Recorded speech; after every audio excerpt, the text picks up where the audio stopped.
The Chimes, a Goblin Story. Chapter 1, First Quarter. There are not many people, and as it is desirable that a storyteller and a story reader should establish a mutual understanding as soon as possible, I beg it to be noticed that I confine this observation neither to young people nor to little people, but extend it to all conditions of people, little and big, young and old, yet growing up, or already growing down again. There are not, I say, many people who would care to sleep in a church. I don't mean at sermon time in warm weather, when the thing has actually been done, once or twice, but in the night, and alone. A great multitude of persons will be violently astonished, I know, by this position in the broad, bold day. But it applies to night. It must be argued by night, and I will undertake to maintain it successfully on any gusty winter's night appointed for the purpose, with any one opponent chosen from the rest, who will meet me singly in an old churchyard before an old church door, and will previously empower me to lock him in, if needful to his satisfaction, until morning. For the night wind has a dismal trick of wandering round and round a building of that sort, and moaning as it goes, and of trying, with its unseen hand, the windows and the doors, and seeking out some crevices by which to enter. And when it has got in, as one not finding what it seeks, whatever that may be, it wails and howls to issue forth again, and not content with stalking through the aisles, and gliding round and round the pillars, and tempting the deep organ, soars up to the roof, and strives to rend the rafters, then flings itself despairingly upon the stones below, and passes, muttering, into the vaults. Anon, it comes up stealthily, and creeps along the walls, seeming to read, in whispers, the inscriptions sacred to the dead. At some of these it breaks out shrilly, as with laughter, and at others moans and cries as if it were lamenting.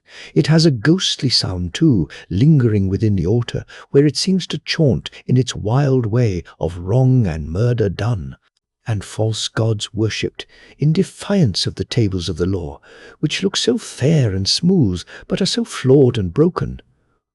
Och! Heaven preserve us! Sitting snugly round the fire, it has an awful voice, that wind at midnight, singing in a church.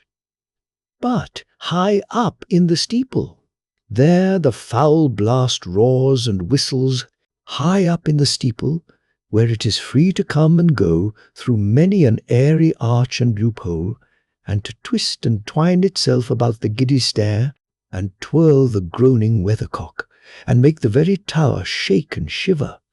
High up in the steeple, where the belfry is, and iron rails are ragged with rust, and sheets of lead and copper, shrivelled by the changing weather, crackle and heave beneath the unaccustomed tread, and birds stuff shabby nests into corners of old oaken joists and beams, and dust grows old and grey, and speckled spiders, indolent and fat with long security, swing idly to and fro in the vibration of the bells, and never loose their hold upon their thread-spun castles in the air, or climb up sailor-like in quick alarm, or drop upon the ground and ply a score of nimble legs to save one life. High up in the steeple of an old church, far above the light and murmur of the town, and far below the flying clouds that shadow it, is the wild and dreary place at night, and high up in the steeple of an old church dwelt the Chimes I tell of. They were old chimes, trust me. Centuries ago, these bells had been baptized by bishops, so many centuries ago that the register of their baptism was lost long, long before the memory of man, and no one knew their names. They had had their godfathers and godmothers, these bells.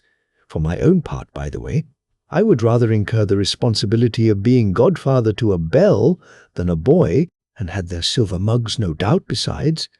But time had mowed down their sponsors, and Henry VIII had melted down their mugs, and they now hung, nameless and mugless, in the church tower.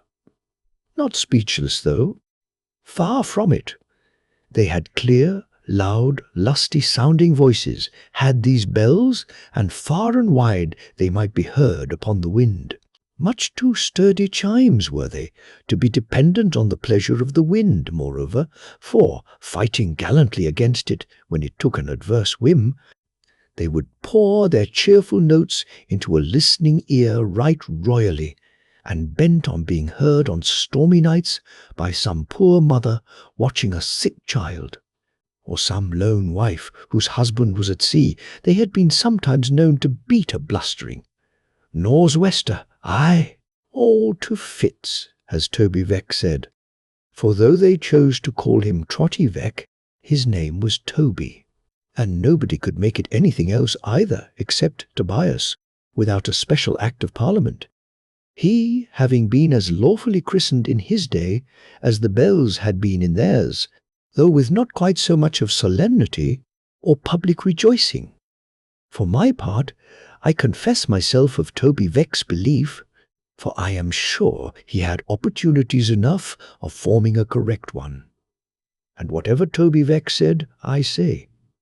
And I take my stand by Toby Veck, although he did stand all day long, and weary work it was, just outside the church door.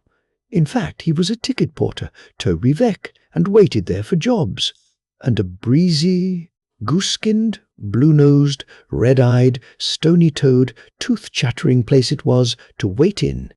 In the winter-time, as Toby Veck well knew, the wind came tearing round the corner, especially the east wind, as if it had sallied forth express from the confines of the earth to have a blow at Toby. And oftentimes it seemed to come upon him sooner than it had expected, for bouncing round the corner and passing Toby, it would suddenly wheel round again, as if it cried, "Why, here he is!"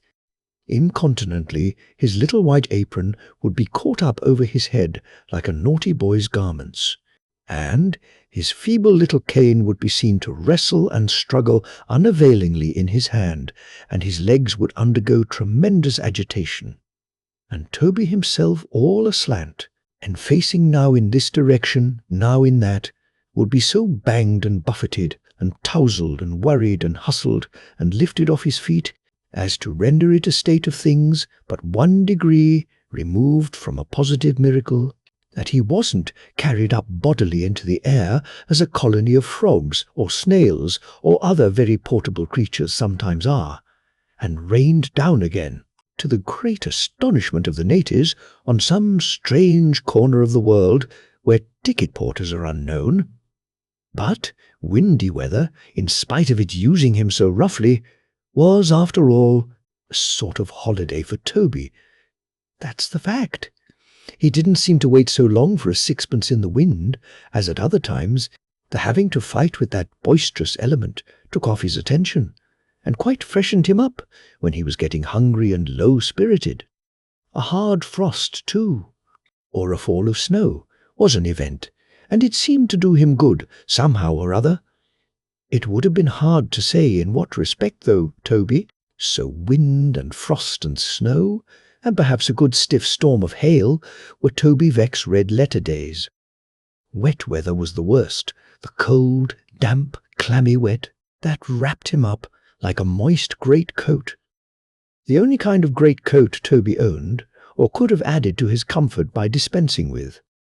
Wet days, when the rain came slowly, thickly, obstinately down, when the street's throat, like his own, was choked with mist, when smoking umbrellas passed and repassed, spinning round and round like so many teetotums, as they knocked against each other on the crowded footway, throwing off a little whirlpool of uncomfortable sprinklings, when gutters brawled and waterspouts were full and noisy, when the wet from the projecting stones and ledges of the church fell drip, drip, drip on Toby, making the wisp of straw on which he stood mere mud in no time.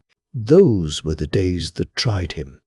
Then, indeed, you might see Toby looking anxiously out from his shelter in an angle of the church wall, such a meagre shelter that in summer-time it never cast a shadow thicker than a good-sized walking-stick upon the sunny pavement, with a disconsolate and lengthened face. But coming out, a minute afterwards, to warm himself by exercise, and trotting up and down some dozen times, he would brighten even then and go back more brightly to his niche. They called him Trotty from his pace, which meant speed if it didn't make it. He could have walked faster, perhaps, most likely, but rob him of his trot, and Toby would have taken to his bed and died. It bespattered him with mud in dirty weather. It cost him a world of trouble. He could have walked with infinitely greater ease, but that was one reason for his clinging to it so tenaciously. A weak, small, spare old man. He was a very Hercules, this Toby, in his good intentions. He loved to earn his money. He delighted to believe. Toby was very poor, and couldn't well afford to part with a delight that he was worth his salt. With a shilling or an 18-penny message or small parcel in hand, his courage, always high, rose higher. As he trotted on, he would call out to fast postmen ahead of him to get out of the way, devoutly believing that in the natural course of things he must inevitably overtake and run them down. And he had perfect faith, not often tested in his being able to carry anything that man could lift. Thus, even when he came out of his nook to warm himself on a wet day, Toby trotted, making, with his leaky shoes, a crooked line of slushy footprints in the mire, and blowing on his chilly hands and rubbing them against each other, poorly defended from the searching cold by threadbare mufflers of grey worsted, with a private apartment only for the thumb, and a common room or tap for the rest of the fingers. Toby, with his knees bent and his cane beneath his arm, still trotted. Falling out into the road to look up at the belfry when the chimes resounded, Toby trotted still. He made this last excursion several times a day, for they were company to him, and when he heard their voices, he had an interest in glancing at their lodging-place and thinking how they were moved, and what hammers beat upon them. Perhaps he was the more curious about these bells, because there were points of resemblance between themselves and him.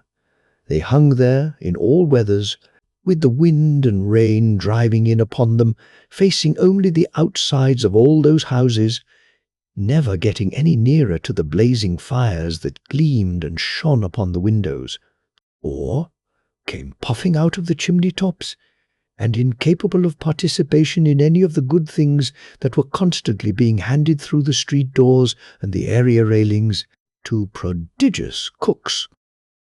Faces came and went at many windows, sometimes pretty faces, youthful faces, pleasant faces, sometimes the reverse, but Toby knew no more, though he often speculated on these trifles, standing idle in the streets whence they came or where they went, or whether, when the lips moved, one kind word was said of him in all the year, than did the chimes themselves. Toby was not a casuist, that he knew of, at least, and I don't mean to say that when he began to take to the bells, and to knit up his first rough acquaintance with them into something of a closer and more delicate woof, he passed through these considerations one by one, or held any formal review or great field day in his thoughts.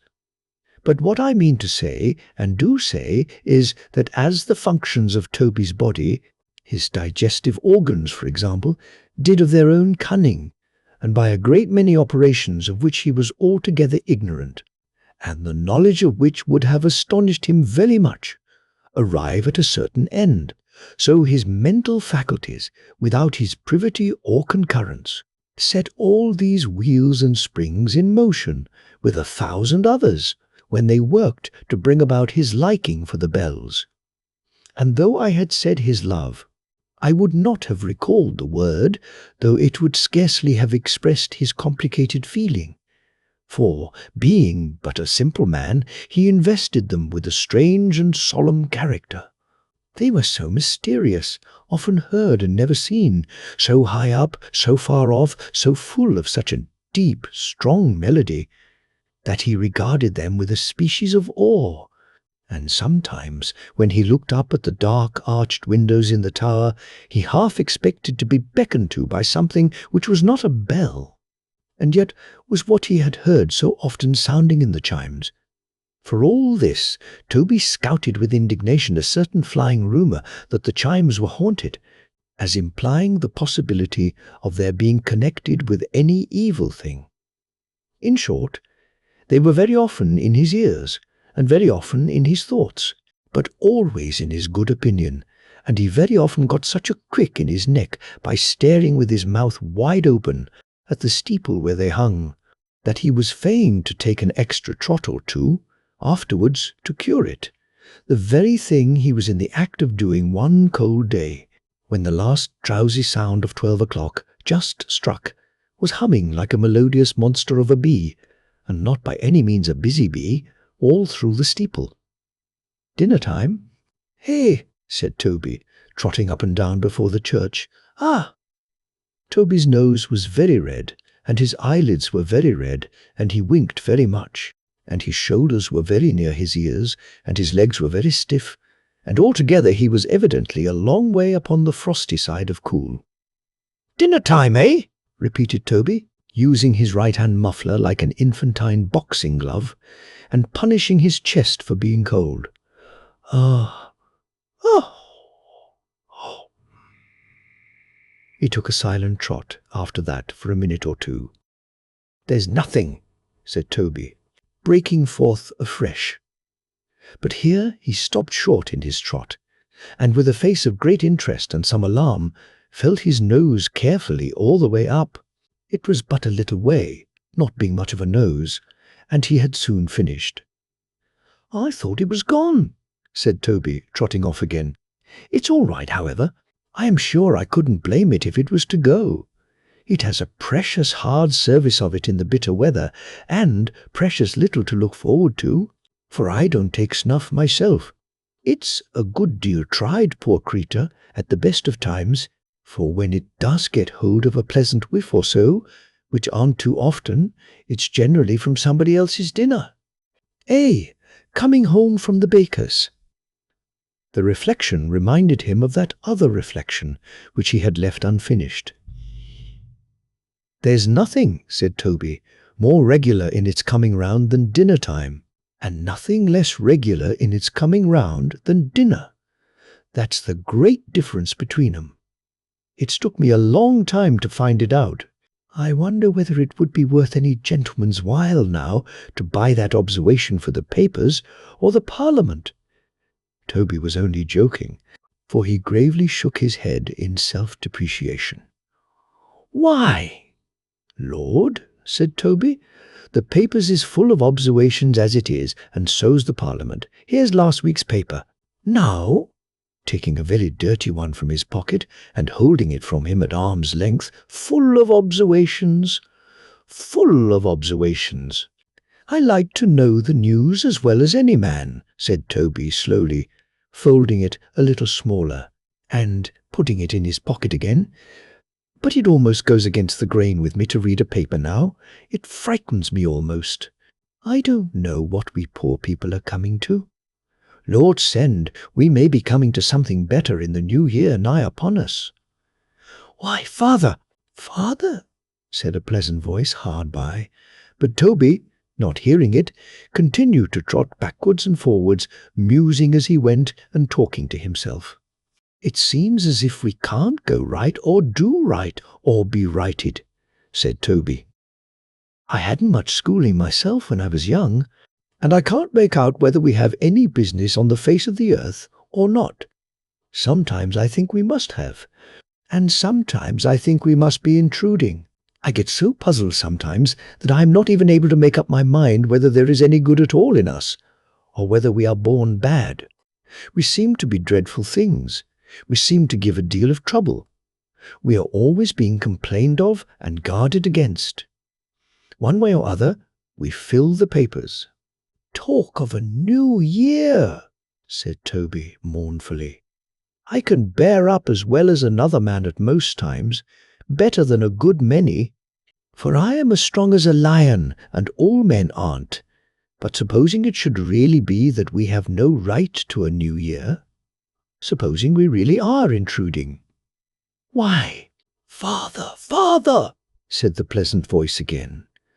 Toby heard it this time, started, stopped, and shortening his sight, which had been directed a long way off as seeking the enlightenment in the very heart of the approaching year, found himself face to face with his own child, and looking close into her eyes.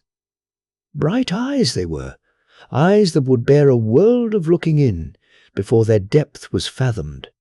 Dark eyes that reflected back the eyes which searched them, not flashingly or at the owner's will, but with a clear, calm, honest, patient radiance, claiming kindred with that light which heaven called into being. Eyes that were beautiful and true and beaming with hope so young and fresh, with hope so buoyant, vigorous, and bright, despite the 20 years of work and poverty on which they had looked, that they became a voice to Trotty Veck, and said, "I think we have some business here, a little." Trotty kissed the lips belonging to the eyes, and squeezed the blooming face between his hands. "Why, pet," said Trotty, "what's to do?" "I didn't expect you today, Meg." "Neither did I expect to come, father," cried the girl, nodding her head and smiling as she spoke. "But here I am, and not alone, not alone." "Why, you don't mean to say," observed Trotty, looking curiously at a covered basket which she carried in her hand, "that you—" "Smell it, father dear," said Meg. "Only smell it." Trotty was going to lift up the cover at once in a great hurry when she gaily interposed her hand. "No, no, no," said Meg, with the glee of a child. "Lengthen it out a little. Let me just lift up the corner, just the little teeny corner, you know," said Meg, suiting the action to the word with the utmost gentleness, and speaking very softly, as if she were afraid of being overheard by something inside the basket. "There. Now." "What's that?" Toby took the shortest possible sniff at the edge of the basket and cried out in a rapture. "Why, it's hot! It's burning hot!" cried Meg. "Ha, ha, ha! It's scalding hot!" "Ha, ha!" roared Toby with a sort of kick. "It's scalding hot!" "But what is it, father?" said Meg. "Come, you haven't guessed what it is, and you must guess what it is. I can't think of taking it out till you guess what it is. Don't be in such a hurry. Wait a minute. A little bit more of the cover. Now guess." Meg was in a perfect fright lest he should guess right too soon, shrinking away as she held the basket towards him, curling up her pretty shoulders, stopping her ear with her hand, as if by so doing she could keep the right word out of Toby's lips, and laughing softly the whole time. Meanwhile, Toby, putting a hand on each knee, bent down his nose to the basket and took a long inspiration at the lid, the grin upon his withered face expanding in the process as if he were inhaling laughing gas. "Ah, it's very nice," said Toby. "It aren't. I suppose it aren't Polonies." "No, no, no, no," cried Meg, delighted. "Nothing like Polonies." "No," said Toby after another sniff. It's mellower than Polonies. It's very nice. It improves every moment. It's too decided for trotters." "An't it?" Meg was in an ecstasy. He could not have gone wider of the mark than trotters, except Polonies. "Liver?" said Toby, communing with himself. "No, there's a mildness about it that don't answer to liver. Petitos? No, it aren't faint enough for petitos. It wants the stringiness of cocks' heads, and I know it aren't sausages. I'll tell you what it is. It's chitterlings." "No, it aren't," cried Meg in a burst of delight. "No, it aren't. Why, what am I a-thinking of?" said Toby, suddenly recovering a position as near the perpendicular as it was possible for him to assume.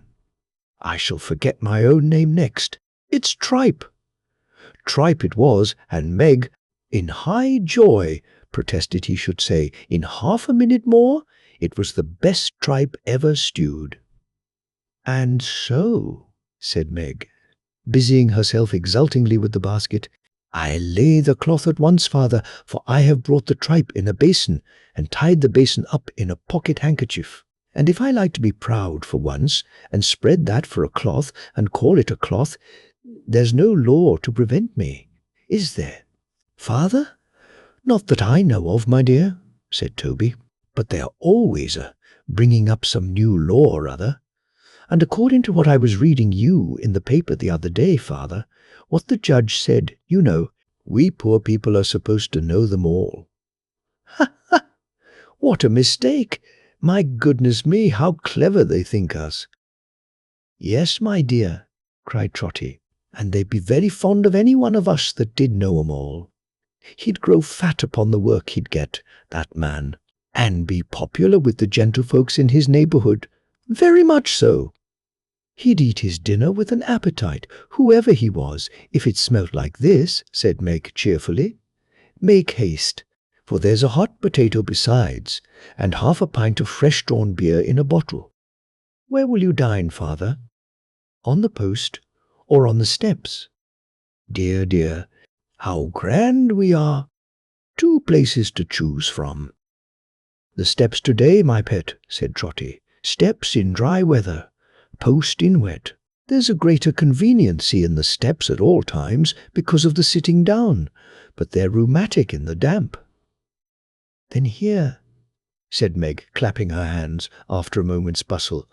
"Here it is, all ready, and beautiful it looks. Come, father, come." Since his discovery of the contents of the basket, Trotty had been standing looking at her, and had been speaking too, in an abstracted manner, which showed that though she was the object of his thoughts and eyes, to the exclusion even of tripe, he neither saw nor thought about her as she was at that moment, but had before him some imaginary rough sketch or drama of her future life. Roused now by her cheerful summons, he shook off a melancholy shake of the head which was just coming upon him, and trotted to her side. As he was stooping to sit down, the chimes rang. "Amen," said Trotty, pulling off his hat and looking up towards them. "Amen to the bells, father," cried Meg. "They broke in like a grace, my dear," said Trotty, taking his seat. "They'd say a good one, I'm sure, if they could. Many's the kind thing they say to me." "The bells do, father," laughed Meg, as she set the basin and a knife and fork before him. "Well, seem to, my pet," said Trotty, falling to with great vigour. "And where's the difference? If I hear 'em, what does it matter whether they speak it or not?" "Why, bless you, my dear," said Toby, pointing at the tower with his fork, and becoming more animated under the influence of dinner, "how often have I heard them bells say, 'Toby Veck, Toby Veck, keep a good heart, Toby, Toby Veck, keep a good heart, Toby,' 1,000,000 times? More." "Well, I never," cried Meg. She had, though, over and over again, for it was Toby's constant topic. "When things is very bad," said Trotty, "very bad indeed, I mean almost at the worst, then it's Toby Veck, Toby Veck, job coming soon, Toby." "Toby Veck, Toby Veck, job coming soon, Toby? That way?" "And it comes at last, father," said Meg, with a touch of sadness in her pleasant voice. "Always," answered the unconscious Toby. "Never fails." While this discourse was holding, Trotty made no pause in his attack upon the savoury meat before him, but cut and ate and cut and drank and cut and chewed and dodged about, from tripe to hot potato, and from hot potato back again to tripe, with an unctuous and unflagging relish, but happening now to look all round the street in case anybody should be beckoning from any door or window for a porter. "His eyes, in coming back again," encountered Meg, sitting opposite to him, with her arms folded and only busy in watching his progress with a smile of happiness. "Why, Lord forgive me," said Trotty, dropping his knife and fork. "My dove, Meg, why didn't you tell me what a beast I was?" "Father, sitting here," said Trotty in penitent explanation, cramming and stuffing and gorging myself, "and you before me there, never so much as breaking your precious fast, nor wanting to when—" "But I have broken it, father," interposed his daughter, laughing, "all to bits. I have had my dinner." "Nonsense," said Trotty. "2 dinners in one day. It aren't possible. You might as well tell me that 2 New Year's days will come together, or that I have had a gold head all my life and never changed it." "I have had my dinner, father, for all that," said Meg, coming nearer to him. "And if you'll go on with yours, I'll tell you how and where and how your dinner came to be brought, and something else besides." Toby still appeared incredulous, but she looked into his face with her clear eyes, and laying her hand upon his shoulder, motioned him to go on while the meat was hot. So Trotty took up his knife and fork again and went to work, but much more slowly than before, and shaking his head, as if he were not at all pleased with himself. "I had my dinner, father," said Meg, after a little hesitation, with Richard." "His dinner time was early, and as he brought his dinner with him when he came to see me, we had it together, father." Trotty took a little beer and smacked his lips. Then he said, "Oh, because she waited, and Richard says, 'Father?'" Meg resumed, then stopped. "What does Richard say, Meg?" asked Toby. "Richard says, 'Father.'" Another stoppage. "Richard's a long time saying it," said Toby. "He says then, father," Meg continued, lifting up her eyes at last and speaking in a tremble, "but quite plainly, another year is nearly gone, and where is the use of waiting on from year to year, when it is so unlikely we shall ever be better off than we are now? He says we are poor now, father, and we shall be poor then, but we are young now, and years will make us old before we know it. He says that if we wait, people in our condition, until we see our way quite clearly, the way will be a narrow one indeed, the common way, the grave. Father, a bolder man than Trotty Veck must needs have drawn upon his boldness largely to deny it." Trotty held his peace. "And how hard, father, to grow old and die, and think we might have cheered and helped each other. How hard in all our lives to love each other, and to grieve apart, to see each other working, changing, growing old and grey.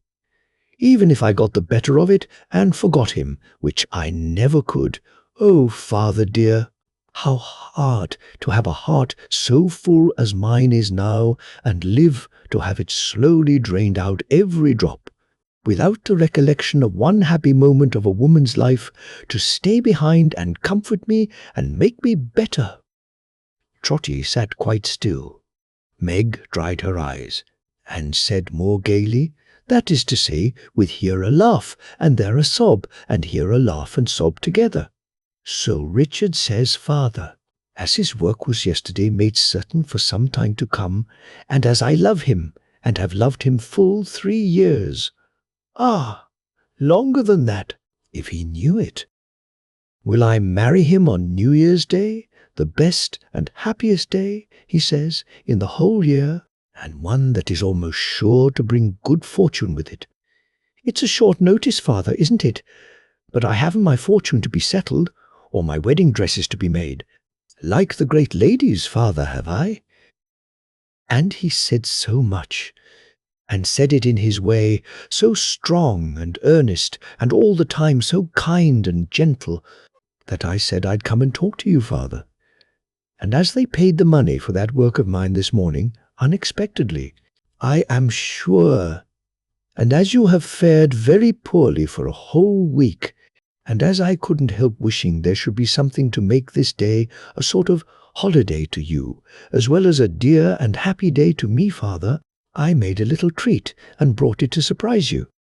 "And see how he leaves it cooling on the step," said another voice, It was the voice of this same Richard, who had come upon them unobserved and stood before the father and daughter, looking down upon them with a face as glowing as the iron on which his stout sledge-hammer daily rung.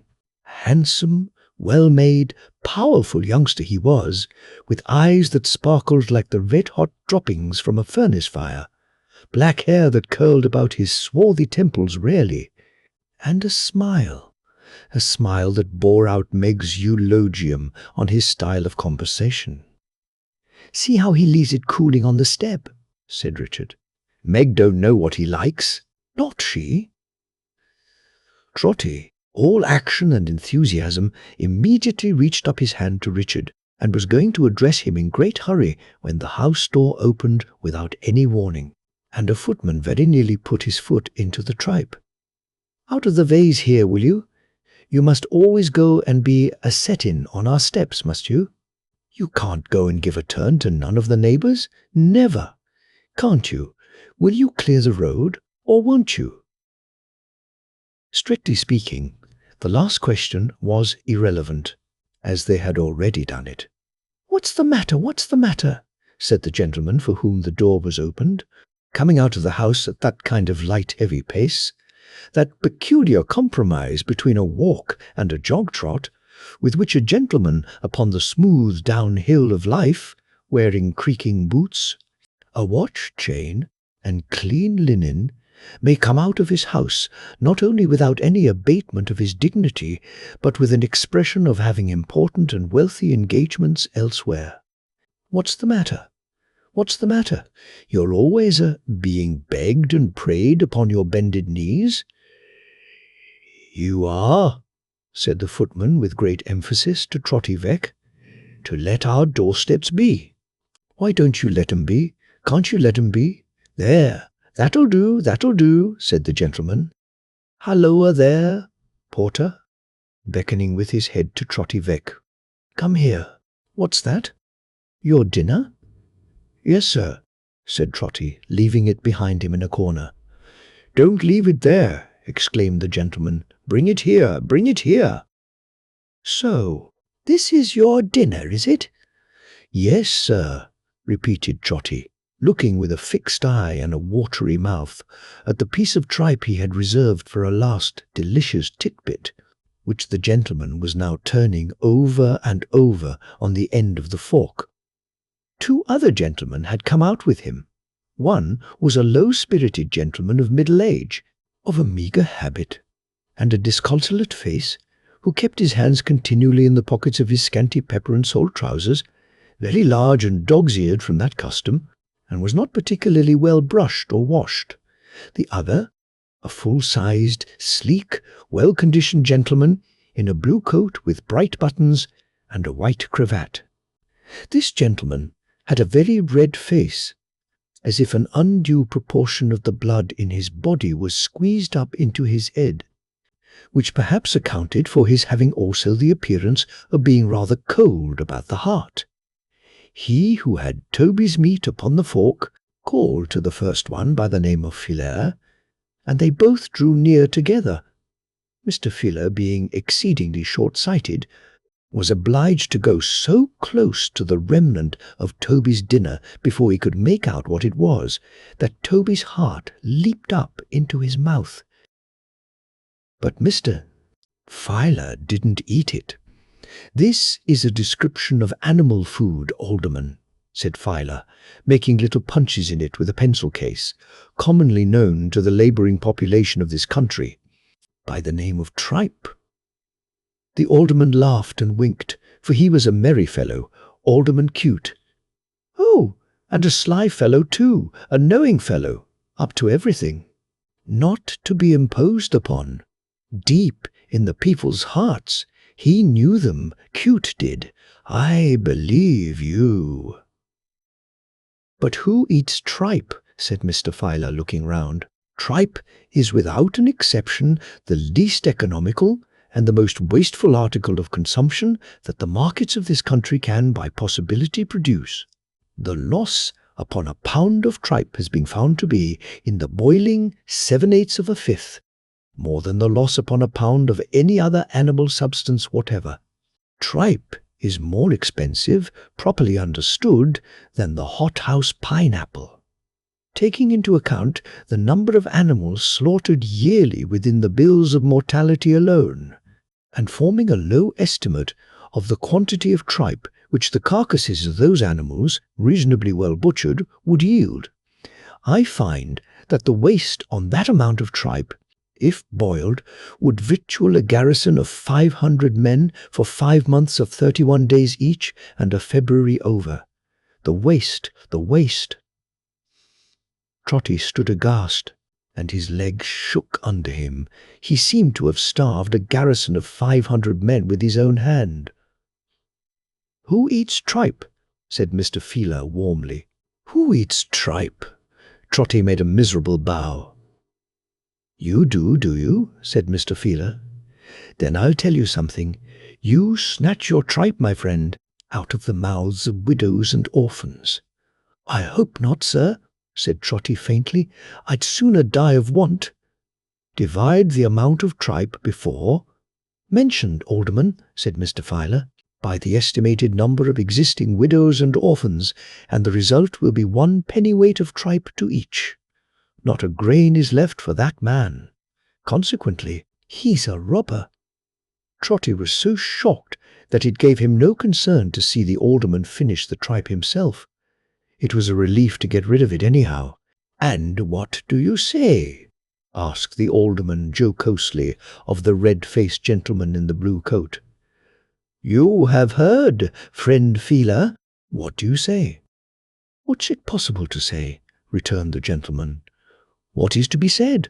Who can take any interest in a fellow like this, meaning Trotty, in such degenerate times as these?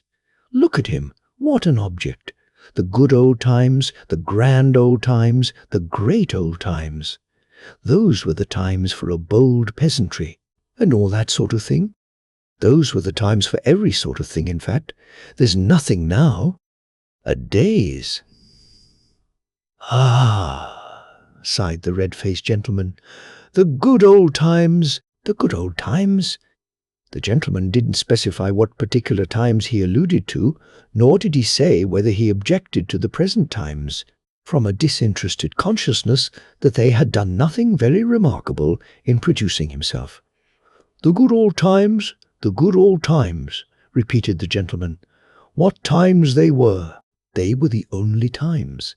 It's of no use talking about any other times, or discussing what the people are in these times. You don't call these times, do you? I don't. Look into Strutt's costumes, and see what a porter used to be in any of the good old English reigns. He hadn't, in his very best circumstances, a shirt to his back, or a stocking to his foot, and there was scarcely a vegetable in all England for him to put into his mouth," said Mr. Filer. "I can prove it by tables." But still the red-faced gentleman extolled the good old times, the grand old times, the great old times. No matter what anybody else said, he still went turning round and round in one set form of words concerning them, as a poor squirrel turns and turns in its revolving cage, touching the mechanism, and trick of which it has probably quite as distinct perceptions as ever this red-faced gentleman had of his deceased millennium. It is possible that poor Trotty's faith in these very vague old times was not entirely destroyed, for he felt vague enough at that moment. One thing, however, was plain to him, in the midst of his distress, to wit, that however these gentlemen might differ in details, his misgivings of that morning and of many other mornings were well founded. "No, no, we can't go right or do right," thought Trotty in despair. "There is no good in us. We are born bad." But Trotty had a father's heart within him, which had somehow got into his breast in spite of this decree, and he could not bear that Meg, in the blush of her brief joy, should have her fortune read by these wise gentlemen. "God help her," thought poor Trotty, "she will know it soon enough." He anxiously signed, therefore, to the young smith to take her away. But he was so busy talking to her softly at a little distance, that he only became conscious of this desire, simultaneously with Alderman Cute. Now, the alderman had not yet had his say, but he was a philosopher too. Practical, though. Oh, very practical, and as he had no idea of losing any portion of his audience, he cried, "Stop! Now you know," said the alderman, addressing his two friends with the self-complacent smile upon his face which was habitual to him, "I am a plain man, and a practical man, and I go to work in a plain, practical way. That's my way. There is not the least mystery or difficulty in dealing with this sort of people, if you only understand 'em and can talk to 'em in their own manner. Now, you porter, don't you ever tell me, or anybody else, my friend, that you haven't always enough to eat, and of the best, because I know better. I have tasted your tripe, you know, and you can't chaff me. You understand what chaff means, eh? That's the right word, isn't it?" "Ha, ha, ha, ha! Lord bless you," said the alderman, turning to his friends again. "It's the easiest thing on earth to deal with this sort of people, if you understand 'em. Famous man for the common people, Alderman Cute, never out of temper with them. Easy, affable, joking, knowing gentleman." "You see, my friend," pursued the alderman, "there's a great deal of nonsense talked about. Want. Hard up, you know, that's the phrase, isn't it? Ha, ha, ha, and I intend to put it down. There's a certain amount of cant in vogue about starvation, and I mean to put it down. That's all." "Lord bless you," said the alderman, turning to his friends again, "you may put down anything among this sort of people, if you only know the way to set about it." Trotty took Meg's hand and drew it through his arm. He didn't seem to know what he was doing, though. "Your daughter, eh?" said the alderman, chucking her familiarly under the chin. Always affable with the working classes, Alderman Cute knew what pleased them, not a bit of pride. "Where's her mother?" asked that worthy gentleman. "Dead," said Toby. "Her mother got up linen and was called to heaven when she was born." "Not to get up linen there, I suppose," remarked the alderman pleasantly. "Toby might or might not have been able to separate his wife in heaven from her old pursuits. But query, if Mrs. Alderman Cute had gone to heaven, would Mr. Alderman Cute have pictured her as holding any state or station there? And you're making love to her, are you?" said Cute to the young smith. "Yes," returned Richard quickly, for he was nettled by the question. "And we are going to be married on New Year's Day."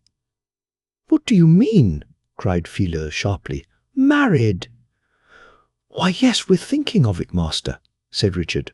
"We're rather in a hurry, you see, in case it should be put down first." "Ah," cried Phila with a groan. "Put that down indeed, alderman, and you'll do something. Married! Married!" The ignorance of the first principles of political economy on the part of these people, their improvidence, their wickedness, is, by heavens, enough to. Now look at that couple, will you? Well, they were worth looking at. And marriage seemed as reasonable and fair a deed as they need have in contemplation. "A man may live to be as old as Methuselah," said Mr. Steller. "Phila, and may labour all his life for the benefit of such people as those, and may heap up facts on figures, facts on figures, facts on figures, mountains high and dry, and he can no more hope to persuade 'em that they have no right or business to be married, than he can hope to persuade 'em that they have no earthly right or business to be born, and that we know they haven't. We reduced it to a mathematical certainty long ago."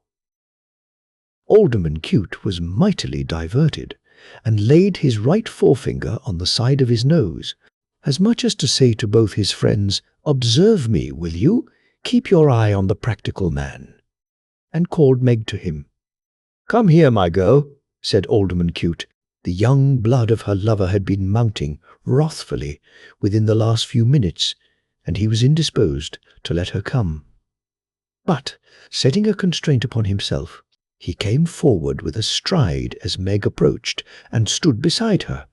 Trotty kept her hand within his arm, still, but looked from face to face as wildly as a sleeper in a dream.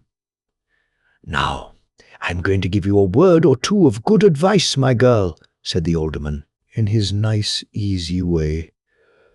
"It's my place to give advice, you know, because I'm a justice. You know I'm a justice, don't you?" Meg timidly said. "Yes." But everybody knew Alderman Cute was a justice. Oh dear, so active a justice always. Who such a mote of brightness in the public eye as Cute? "You are going to be married, you say," pursued the alderman. "Very unbecoming and indelicate in one of your sex. But never mind that. After you are married, you'll quarrel with your husband and come to be a distressed wife. You may think not, but you will, because I tell you so. Now, I give you fair warning that I have made up my mind to put distressed wives down. So, don't be brought before me. You'll have children, boys. Those boys will grow up bad, of course, and run wild in the streets without shoes and stockings. Mind, my young friend, I'll convict 'em summarily everyone, for I am determined to put boys without shoes and stockings down. Perhaps your husband will die young, most likely, and leave you with a baby. Then you'll be turned out of doors and wander up and down the streets. Now, don't wander near me, my dear, for I am resolved to put all wandering mothers down. All young mothers, of all sorts and kinds, it's my determination to put down. Don't think to plead illness as an excuse with me, or babies as an excuse with me, for all sick persons and young children. I hope you know the church service, but I'm afraid not. I am determined to put down. And if you attempt desperately and ungratefully and impiously and fraudulently attempt to drown yourself or hang yourself, I'll have no pity for you, for I have made up my mind to put all suicide down. If there is one thing," said the alderman with his self-satisfied smile, "on which I can be said to have made up my mind more than on another, it is to put suicide down. So don't try it on. That's the phrase, isn't it?" "Ha, ha! Now we understand each other." Toby knew not whether to be agonized or glad to see that Meg had turned a deadly white and dropped her lover's hand. "And as for you, you dull dog," said the alderman, turning with even increased cheerfulness and urbanity to the young smith, "what are you thinking of being married for? What do you want to be married for, you silly fellow? If I was a fine, young, strapping chap like you, I should be ashamed of being milksop enough to pin myself to a woman's apron strings. Why, she'll be an old woman before you're a middle-aged man. And a pretty figure you'll cut then, with a draggle-tailed wife and a crowd of squalling children crying after you wherever you go." Oh, he knew how to banter the common people. Alderman Cute. There.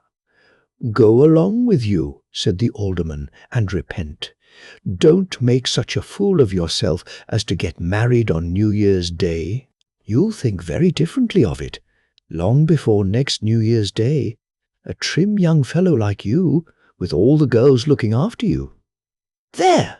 Go along with you."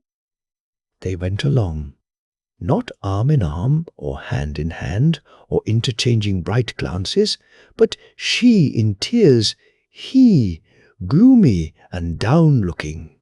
Were these the hearts that had so lately made old Toby's leap up from its faintness? No, no, the alderman, a blessing on his head, had put them down. "As you happen to be here," said the alderman to Toby, "you shall carry a letter for me. Can you be quick? You're an old man."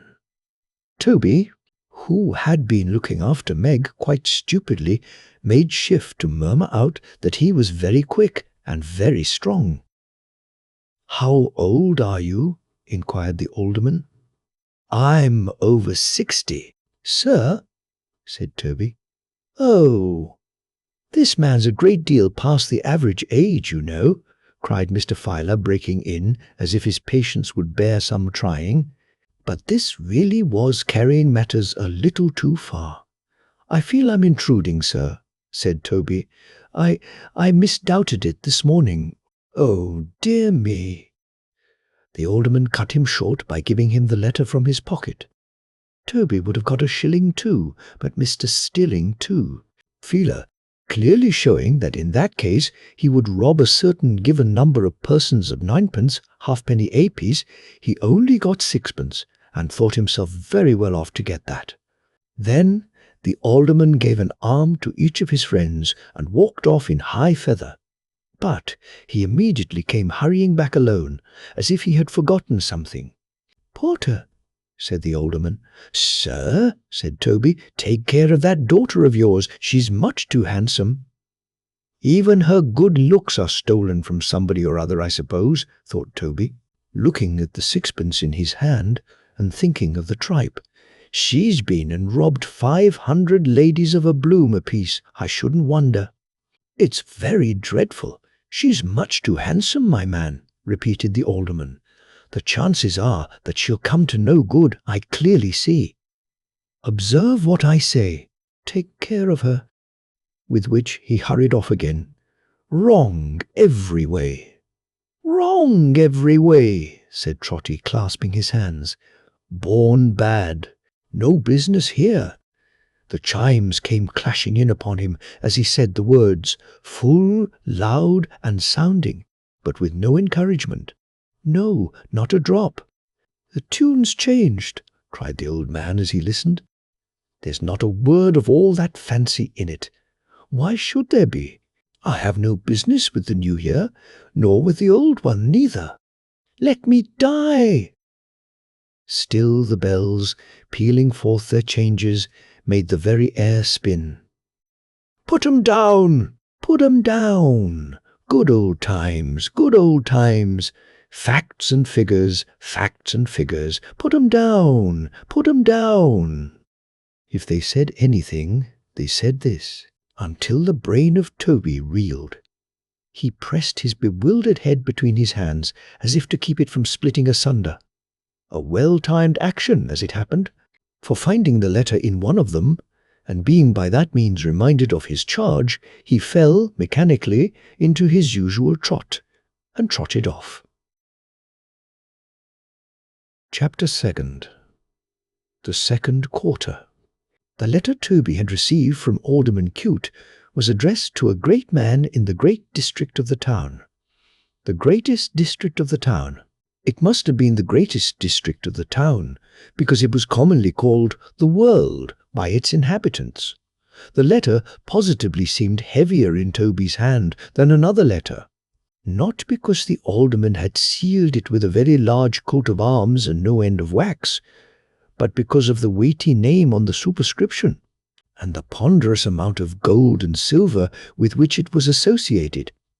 How different from us, thought Toby, in all simplicity and earnestness, as he looked at the direction. Divide the lively turtles in the bills of mortality, by the number of gentlefolks able to buy 'em. And whose share does he take but his own? As to snatching tripe from anybody's mouth, he'd scorn it.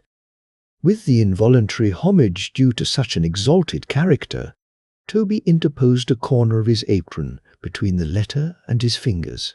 His children, said Trotty, and a mist rose before his eyes. His daughters. Gentlemen may win their hearts and marry them.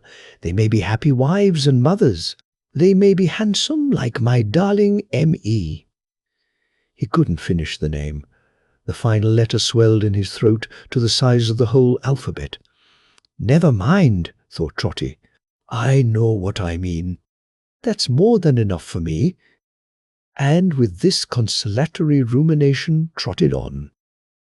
It was a hard frost that day. The air was bracing, crisp, and clear. The wintry sun, though powerless for warmth, looked brightly down upon the ice It was too weak to melt, and set a radiant glory there. At other times, Trotty might have learned a poor man's lesson from the wintry sun, but he was past that now. The year was old that day.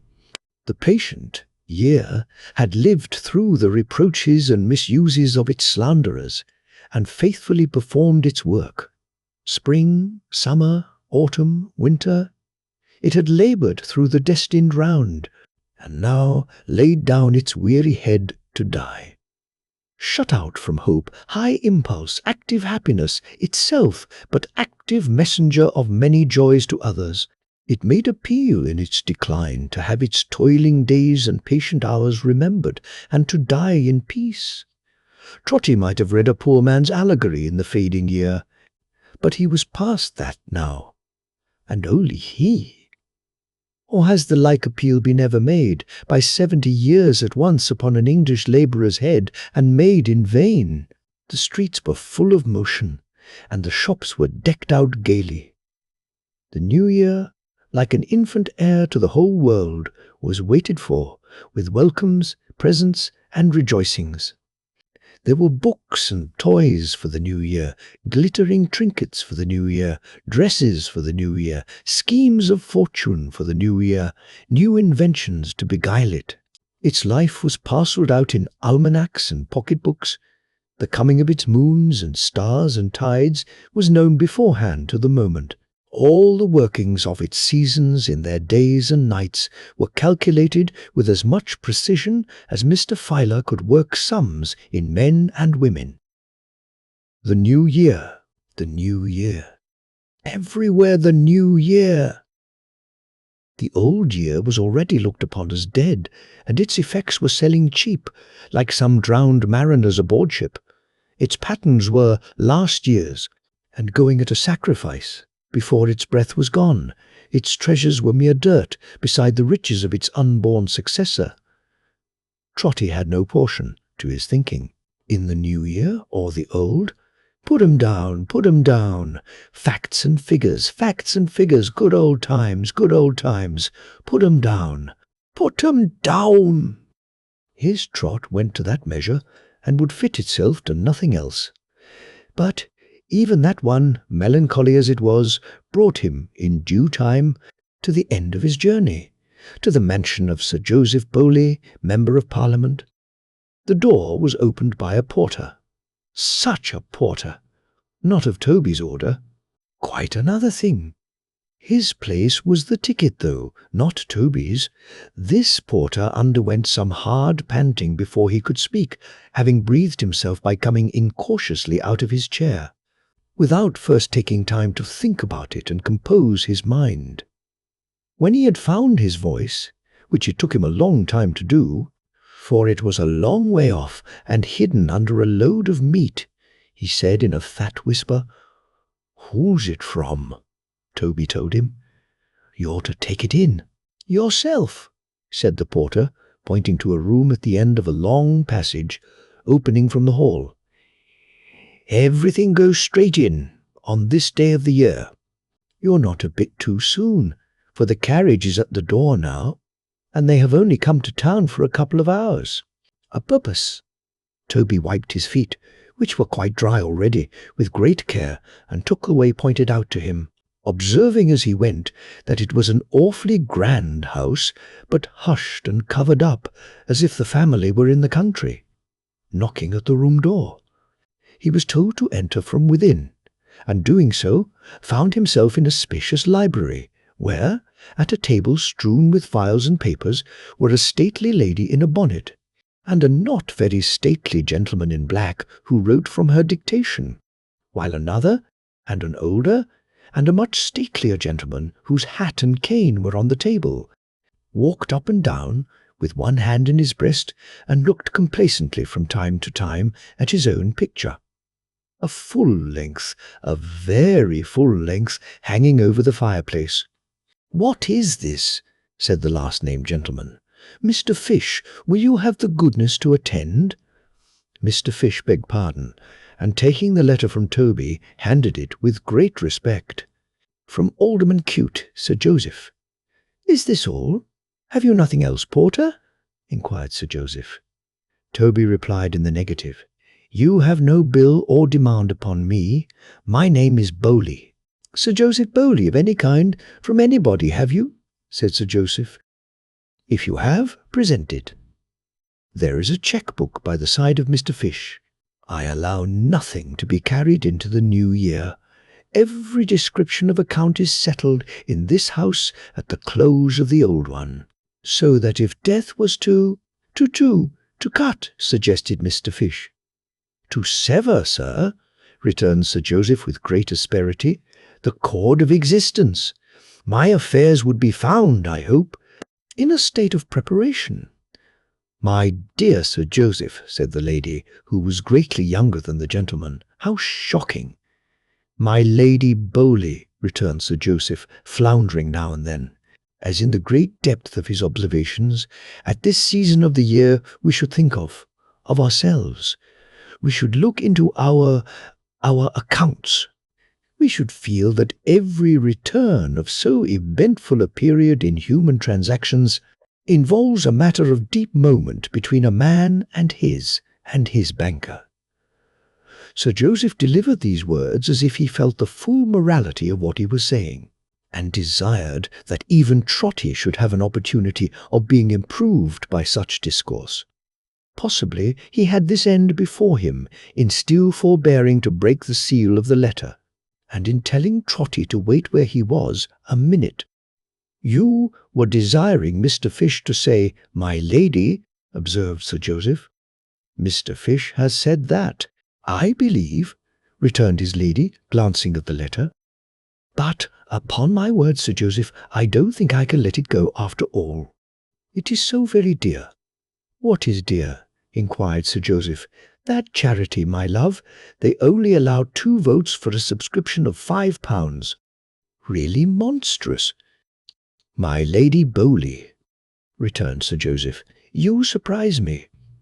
Is the luxury of feeling in proportion to the number of votes, or is it, to a rightly constituted mind, in proportion to the number of applicants, and the wholesome state of mind to which their canvassing reduces them? Is there no excitement of the purest kind in having 2 votes to dispose of among 50 people?" "Not to me, I acknowledge," replied the lady. "It bores one. Besides, one can't oblige one's acquaintance. But you are the poor man's friend, you know, Sir Joseph. You think otherwise." "I am the poor man's friend," observed Sir Joseph, glancing at the poor man present. "As such I may be taunted, as such I has been taunted, but I ask no other title." "Bless him for a noble gentleman," thought Trotty. "I don't agree with Cute here, for instance," said Sir Joseph, holding out the letter.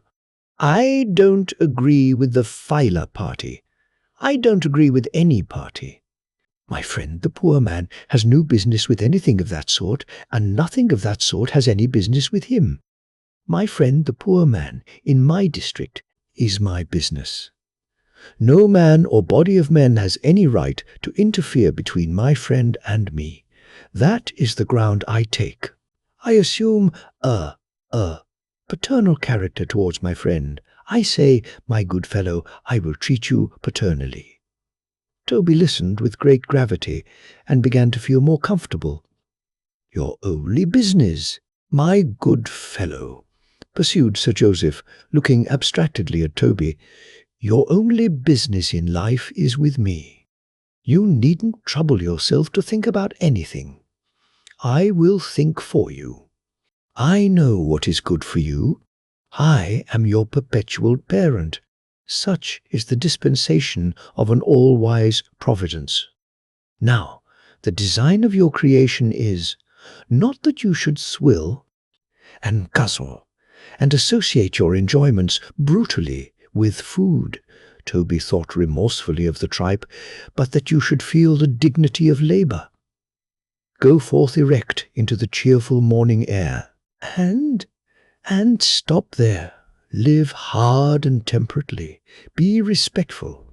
Exercise your self-denial. Bring up your family on next to nothing. Pay your rent as regularly as the clock strikes. Be punctual in your dealings. I set you a good example. You will find Mr. Fish, my confidential secretary, with a cash box before him at all times, and you may trust to me to be your friend and father." "Nice children indeed, Sir Joseph," said the lady with a shudder. "Rheumatisms and fevers and crooked legs and asthmas and all kinds of horrors."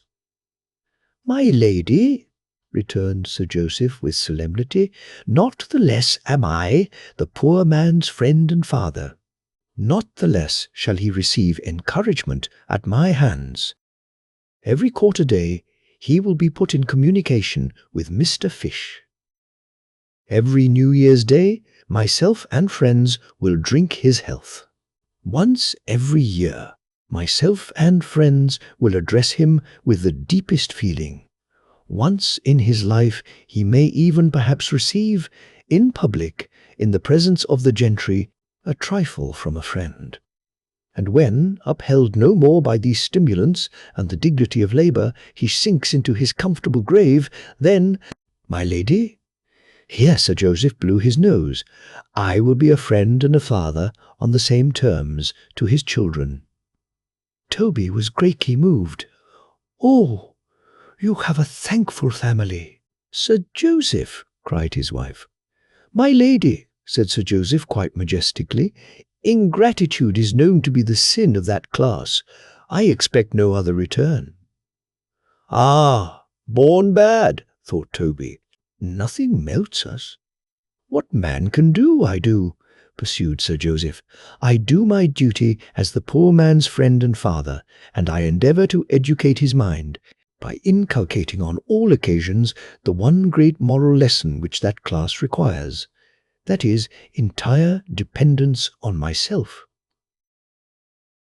They have no business whatever with themselves.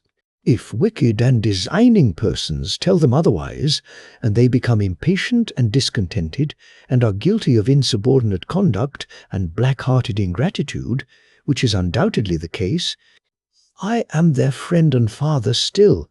It is so ordained. It is in the nature of things."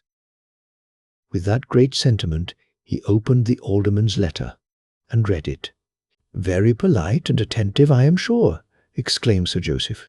"My lady, the alderman is so obliging as to remind me that he has had the distinguished honour.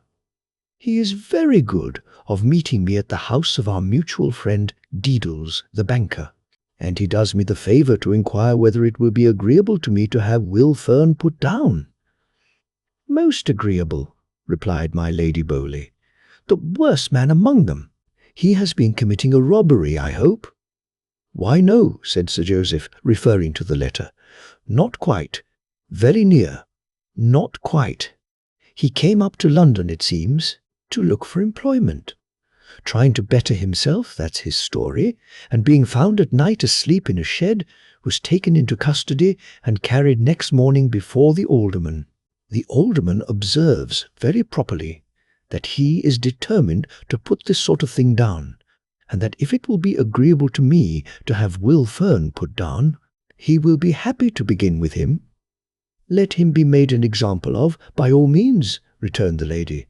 "Last winter, when I introduced pinking and eyelet, holing among the men and boys in the village as a nice evening employment, and had the lines, 'Oh, let us love our occupations, bless the squire and his relations, live upon our daily rations, and always know our proper stations, set to music on the new system, for them to sing the while, this very Fern.' I see him now touch that hat of his and said, 'I humbly ask your pardon, my lady, but aren't I something different from a great girl?' I expected it. Of course, who can expect anything but insolence and ingratitude from that class of people? That is not to the purpose, however. Sir Joseph, make an example of him." "Hem," coughed Sir Joseph. "Mr. Fish, if you will have the goodness to attend." Mr. Fish immediately seized his pen and wrote from Sir Joseph's dictation. "Private, my dear sir, I am very much indebted to you for your courtesy in the matter of the man William Fern, of whom, I regret to add, I can say nothing favourable. I have uniformly considered myself in the light of his friend and father, but have been repaid, a common case, I grieve to say, with ingratitude and constant opposition to my plans. He is a turbulent and rebellious spirit. His character will not bear investigation. Nothing will persuade him to be happy when he might. Under these circumstances, it appears to me, I own, that when he comes before you again, as you informed me, he promised to do tomorrow, pending your inquiries, and I think he may be so far relied upon, his committal for some short term as a vagabond would be a service to society, and would be a salutary example in a country where, for the sake of those who are, through good and evil report, the friends and fathers of the poor, as well as with a view to that, generally speaking, misguided class themselves, examples are greatly needed. And I am, and so forth. It appears, remarked Sir Joseph when he had signed this letter, and Mr. Fish was sealing it as if this were ordained really, at the close of the year I wind up my account and strike my balance, even with William Fern. Trotty, who had long ago relapsed and was very low-spirited, stepped forward with a rueful face to take the letter. "With my compliments and thanks," said Sir Joseph. "Stop, stop," echoed Mr. Fish. "You have heard, perhaps," said Sir Joseph oracularly, "certain remarks into which I have been led respecting the solemn period of time at which we have arrived, and the duty imposed upon us of settling our affairs and being prepared. You have observed that I don't shelter myself behind my superior standing in society, but that Mr. Fish, that gentleman, has a cheque-book at his elbow, and is in fact here, to enable me to turn over a perfectly new leaf and enter on the epoch before us with a clean account. Now, my friend, can you lay your hand upon your heart and say that you also have made preparations for a new year?" "I am afraid, sir," stammered Trotty, looking meekly at him, "that I am a little behindhand with the world. Behindhand with the world," repeated Sir Joseph boldly in a tone of terrible distinctness. "I am afraid, sir," faltered Trotty, "that there's a matter of 10 or 12 shillings owing to Mrs. Chickenstalker." "To Mrs. Chickenstalker," repeated Sir Joseph in the same tone as before. "A shop, sir," exclaimed Toby, in the general line. "Also a little money on account of rent." "A very little, sir." "It oughtn't to be owing, I know, but we have been hard put to it." "Indeed." Sir Joseph looked at his lady, and at Mr. Fish, and at Trotty, one after another, twice all round. He then made a despondent gesture with both hands at once, as if he gave the thing up altogether. How a man, even among this improvident and impracticable race, an old man, a man grown grey, can look a new year in the face, with his affairs in this condition? How he can lie down on his bed at night, and get up again in the morning? And there, he said, turning his back on Trotty, take the letter. Take the letter. "I heartily wish it was otherwise, sir," said Trotty, anxious to excuse himself. "We have been tried very hard." Sir Joseph still repeating, "Take the letter, take the letter," and Mr. Fish not only saying the same thing, but giving additional force to the request by motioning the bearer to the door. He had nothing for it but to make his bow and leave the house. And in the street, poor Trotty pulled his worn old hat down on his head to hide the grief he felt at getting no hold on the new year anywhere. He didn't even lift his hat to look up at the bell tower when he came to the old church on his return. He halted there a moment, from habit, and knew that it was growing dark and that the steeple rose above him, indistinct and faint in the murky air. He knew, too, that the chimes would ring immediately, and that they sounded to his fancy at such a time, like voices in the clouds. But he only made the more haste to deliver the alderman's letter, and get out of the way before they began, for he dreaded to hear them tagging, friends and fathers, to the burden they had wrung out last. Toby discharged himself of his commission, therefore, with all possible speed, and set off trotting homeward. But what with his pace, which was at best an awkward one in the street, and what with his hat, which didn't improve it, he trotted against somebody in less than no time, and was sent staggering out into the road. "I beg your pardon, I'm sure," said Trotty, pulling up his hat in great confusion, and between the hat and the torn lining, fixing his head into a kind of beehive. "I hope I haven't hurt you." As to hurting anybody, Toby was not such an absolute Samson, but that he was much more likely to be hurt himself, and indeed he had flown out into the road like a shuttlecock.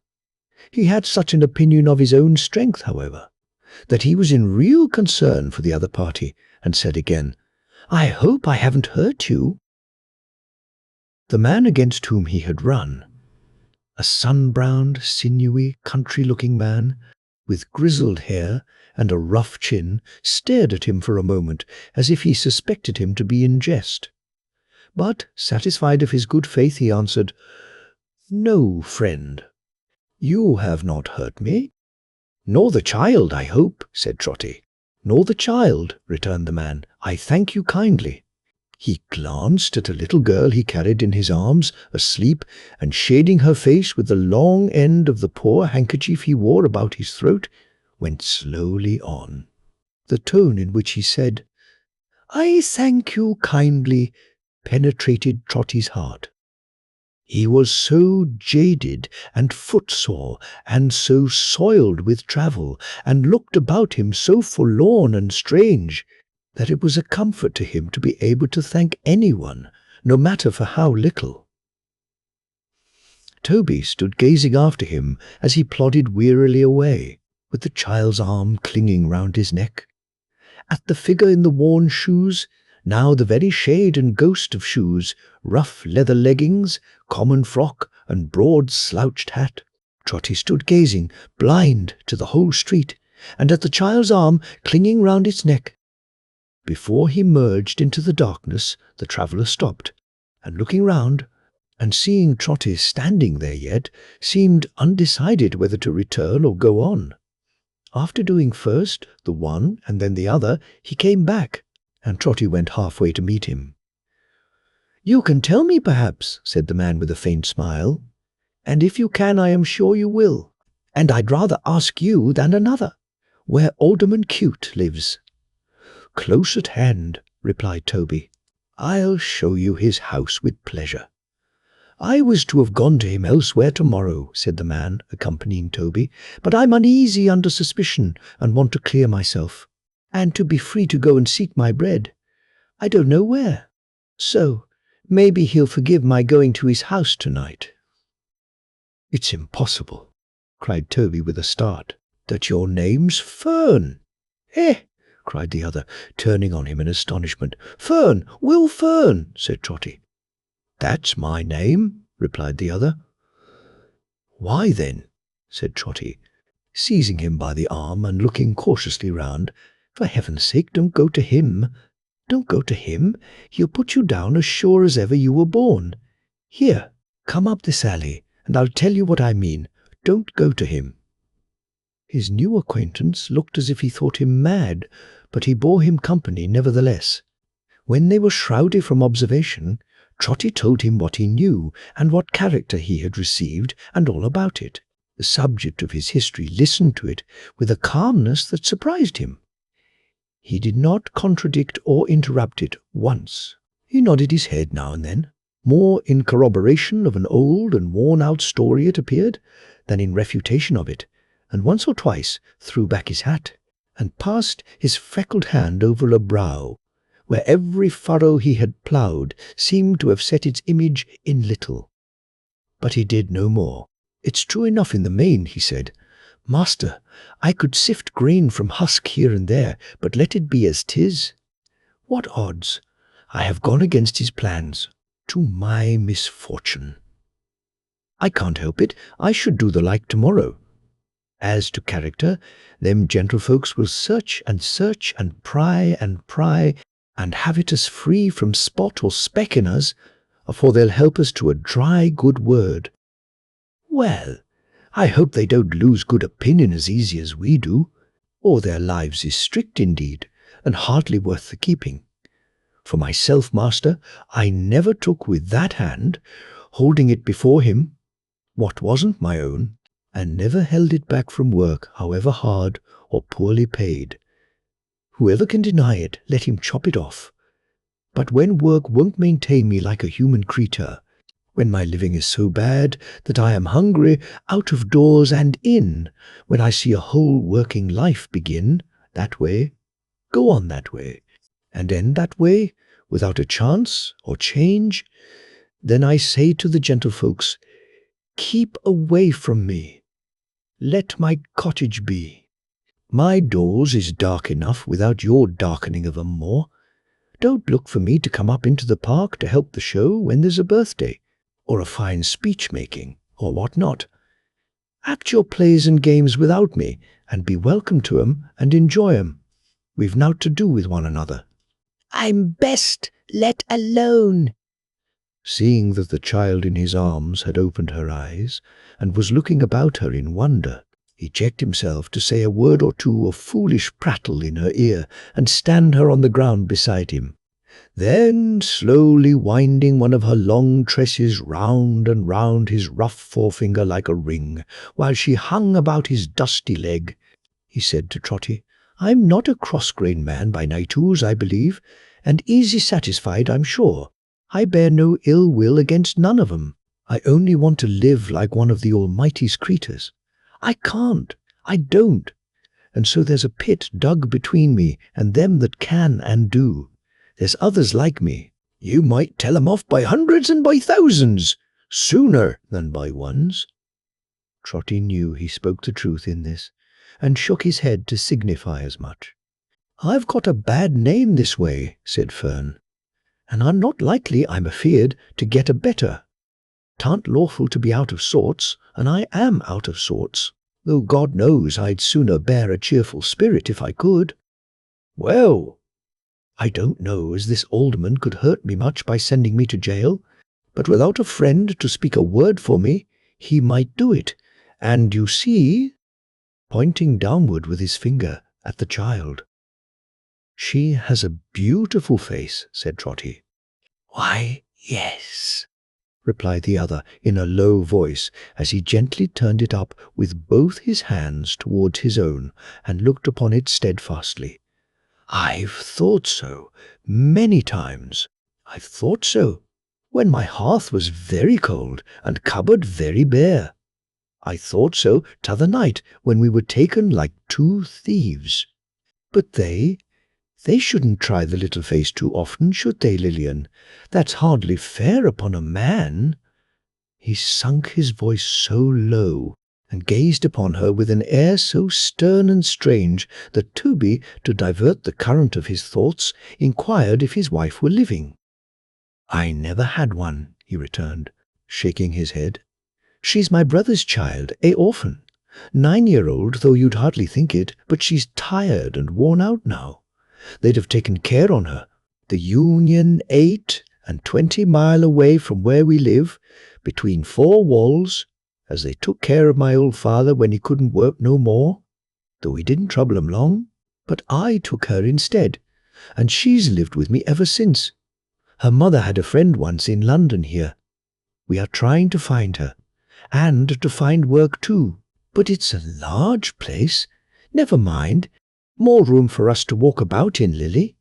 Meeting the child's eyes with a smile which melted Toby more than tears, he shook him by the hand. I don't so much as know your name, he said, but I've opened my heart free to you, for I'm thankful to you, with good reason. I'll take your advice and keep clear of this. Justice, suggested Toby. Ah, he said, if that's the name they give him. This, Justice. And tomorrow we'll try whether there's better fortune to be met with, somewheres near London. Good night. A happy New Year." "Stay," cried Trotty, catching at his hand as he relaxed his grip. "Stay. The New Year never can be happy to me if we part like this. The New Year never can be happy to me. If I see the child and you go wandering away, you don't know where, without a shelter for your heads. Come home with me. I'm a poor man, living in a poor place, but I can give you lodging for one night and never miss it. Come home with me. Here, I'll take her," cried Trotty, lifting up the child. "A pretty one. I'd carry 20 times her weight and never know I'd got it. Tell me if I go too quick for you. I'm very fast."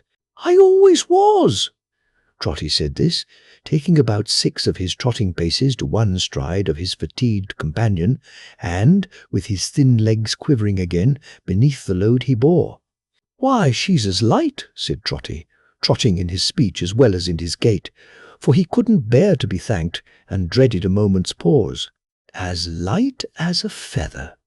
Lighter than a peacock's feather, a great deal lighter. Here we are, and here we go. Round this first turning to the right, Uncle Will, and past the pump, and sharp off up the passage to the left, right opposite the public-house. Here we are, and here we go. Cross over, Uncle Will, and mind the kidney peaman at the corner. Here we are, and here we go. Down the Mews here, Uncle Will, and stop at the black door, with T. Vec, ticket porter, wrote upon a board. And here we are, and here we go, and here we are indeed, my precious. Meg, surprising you." With which words, Trotty, in a breathless state, set the child down before his daughter in the middle of the floor. The little visitor looked once at Meg, and doubting nothing in that face, but trusting everything she saw there, ran into her arms.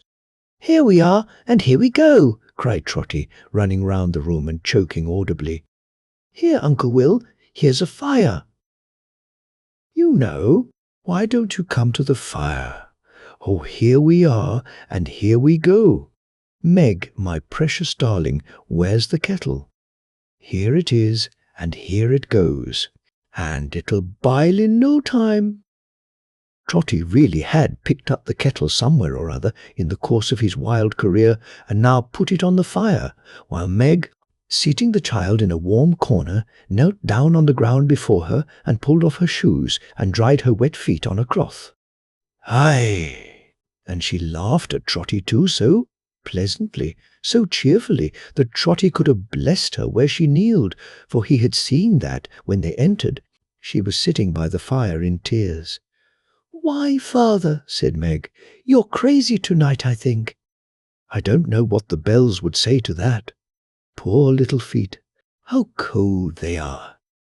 "Oh, they're warmer now," exclaimed the child. "They're quite warm now." "No, no, no," said Meg. "We haven't rubbed 'em half enough. We're so busy. So busy. And when they're done, we'll brush out the damp hair, and when that's done, we'll bring some colour to the poor pale face with fresh water. And when that's done, we'll be so gay and brisk and happy." The child, in a burst of sobbing, clasped her round the neck, caressed her fair cheek with its hand, and said, "Oh, Meg! Oh, dear Meg!" Toby's blessing could have done no more. Who could do more? "Why, father," cried Meg, after a pause. "Here I am, and here I go, my dear," said Trotty. "Good gracious me!" cried Meg. "He's crazy. He's put the dear child's bonnet on the kettle, and hung the lid behind the door. I didn't go for to do it." "My love," said Trotty, hastily repairing this mistake. "Meg, my dear." Meg looked towards him, and saw that he had elaborately stationed himself behind the chair of their male visitor, where, with many mysterious gestures, he was holding up the 6pence he had earned. "I see, my dear," said Trotty, as I was coming in. half an ounce of tea lying somewhere on the stairs, and I'm pretty sure there was a bit of bacon too. As I don't remember where it was exactly, I'll go myself and try to find 'em." With this inscrutable artifice, Toby withdrew to purchase the viands he had spoken of for ready money at Mrs. Chickenstalker's, and presently came back, pretending he had not been able to find them at first in the dark.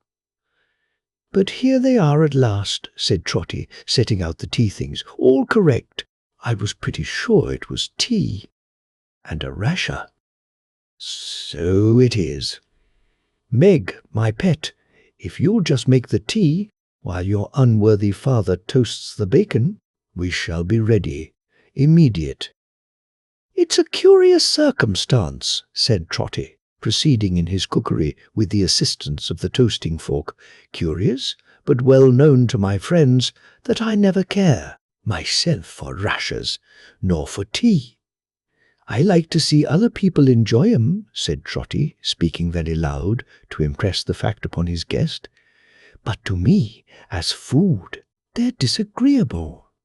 Yet Trotty sniffed the savour of the hissing bacon. Ah! As if he liked it, and when he poured the boiling water in the teapot, looked lovingly down into the depths of that snug cauldron, and suffered the fragrant steam to curl about his nose and wreathe his head and face in a thick cloud. However, for all this, he neither ate nor drank, except at the very beginning, a mere morsel for form's sake, which he appeared to eat with infinite relish, but declared was perfectly uninteresting to him. No.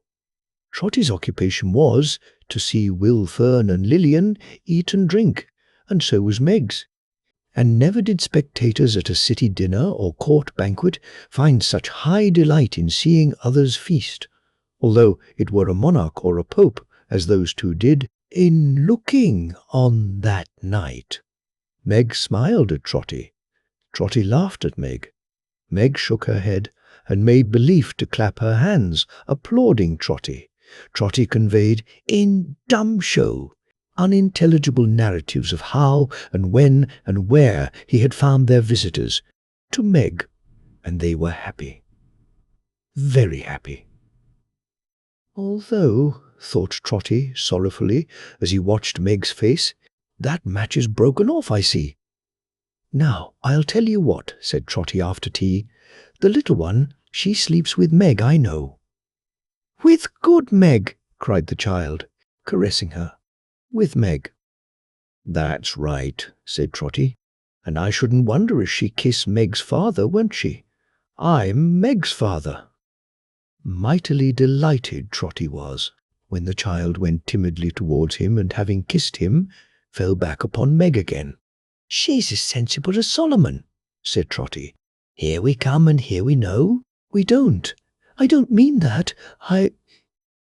What was I saying, Meg, my precious?" Meg looked towards their guest, who leaned upon her chair, and with his face turned from her, fondled the child's head, half hidden in her lap. "To be sure," said Toby, "to be sure. I don't know what I'm rambling on about, tonight. My wits are wool-gathering, I think. Will Fern, you'll come along with me. You're tired to death and broken down for want of rest. You come along with me." The man still played with the child's curls, still leaned upon Meg's chair, still turned away his face. He didn't speak, but in his rough, coarse fingers, clenching and expanding in the fair hair of the child, there was an eloquence that said enough. "Yes, yes," said Trotty, answering unconsciously what he saw expressed in his daughter's face. "Take her with you, Meg. Get her to bed. There, now." "Will, I'll show you where you lie. It's not much of a place, only a loft, but having a loft, I always say, is one of the great conveniences of living in a mews. And till this coach house and stable gets a better let, we live here cheap. There's plenty of sweet hay up there, belonging to a neighbour, and it's as clean as hands, and Meg can make it. Cheer up, don't give way. A new heart for a new year. Always." The hand released from the child's hair had fallen, trembling, into Trotty's hand. So Trotty, talking without intermission, led him out as tenderly and easily as if he had been a child himself. Returning before Meg, he listened for an instant at the door of her little chamber, an adjoining room. The child was murmuring a simple prayer before lying down to sleep, and when she had remembered Meg's name, dearly, dearly. So her words ran. Trotty heard her stop and ask for his. It was some short time before the foolish little old fellow could compose himself to mend the fire and draw his chair to the warm hearth. But when he had done so, and had trimmed the light, he took his newspaper from his pocket and began to read, carelessly at first, and skimming up and down the columns, but with an earnest and a sad attention, very soon. For this same dreaded paper redirected Trotty's thoughts into the channel they had taken all that day, and which the day's events had so marked out and shaped. His interest in the two wanderers had set him on another course of thinking, and a happier one for the time. But being alone again, and reading of the crimes and violences of the people, he relapsed into his former train. In this mood he came to an account, and it was not the first he had ever read, of a woman who had laid her desperate hands not only on her own life, but on that of her young child. A crime so terrible and so revolting to his soul, dilated with the love of Meg, that he let the journal drop and fell back in his chair, appalled. "Unnatural and cruel!" Toby cried. "Unnatural and cruel!" None but people who were bad at heart, born bad, who had no business on the earth, could do such deeds. It's too true, all I've heard today, too just, too full of proof. We're bad. The chimes took up the words so suddenly, burst out so loud and clear and sonorous, that the bells seemed to strike him in his chair. And what was that, they said? Toby Veck, Toby Veck, waiting for you, Toby. Toby Veck, Toby Veck, waiting for you, Toby. Come and see us, come and see us, drag him to us, drag him to us, haunt and hunt him, haunt and hunt him, break his slumbers, break his slumbers. Toby Veck, door open wide. Toby, Toby Veck, door open wide. Toby. Then fiercely back to their impetuous strain again, and ringing in the very bricks and plaster on the walls. Toby listened. Fancy, fancy! His remorse for having run away from them that afternoon. No, no, nothing of the kind. Again, and yet a dozen times again. Haunt and hunt him, haunt and hunt him, drag him to us, drag him to us. Deafening the whole town. Meg, said Trotty softly, tapping at her door, do you hear anything? I hear the bells, father. Surely they're very loud tonight. Is she asleep? Said Toby, making an excuse for peeping in, so peacefully and happily. I can't leave her yet, though, father. Look how she holds my hand. Meg, whispered Trotty, listen to the bells. She listened, with her face towards him all the time, but it underwent no change. She didn't understand them. Trotty withdrew, resumed his seat by the fire, and once more listened by himself. He remained here a little time. It was impossible to bear it. Their energy was dreadful. If the tower door is really open, said Toby, hastily laying aside his apron, but never thinking of his hat, what's to hinder me from going up into the steeple and satisfying myself? If it's shut, I don't want any other satisfaction. That's enough. He was pretty certain, as he slipped out quietly into the street, that he should find it shut and locked, for he knew the door well, and had so rarely seen it open that he couldn't reckon above 3 times in all. It was a low, arched portal, outside the church, in a dark nook behind a column, and had such great iron hinges and such a monstrous lock that there was more hinge and lock than door. But what was his astonishment when, coming bareheaded to the church, and putting his hand into this dark nook, with a certain misgiving that it might be unexpectedly seized, and a shivering propensity to draw it back again, he found that the door, which opened outwards, actually stood ajar.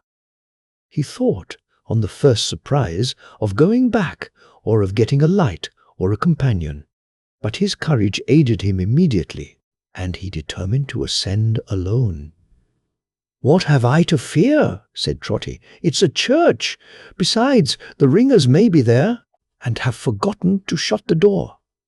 So he went in, feeling his way as he went, like a blind man, for it was very dark, and very quiet, for the chimes were silent.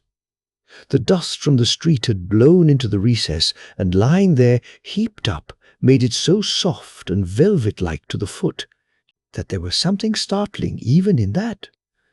The narrow stair was so close to the door, too, that he stumbled at the very first, and shutting the door upon himself, by striking it with his foot and causing it to rebound back heavily, he couldn't open it again.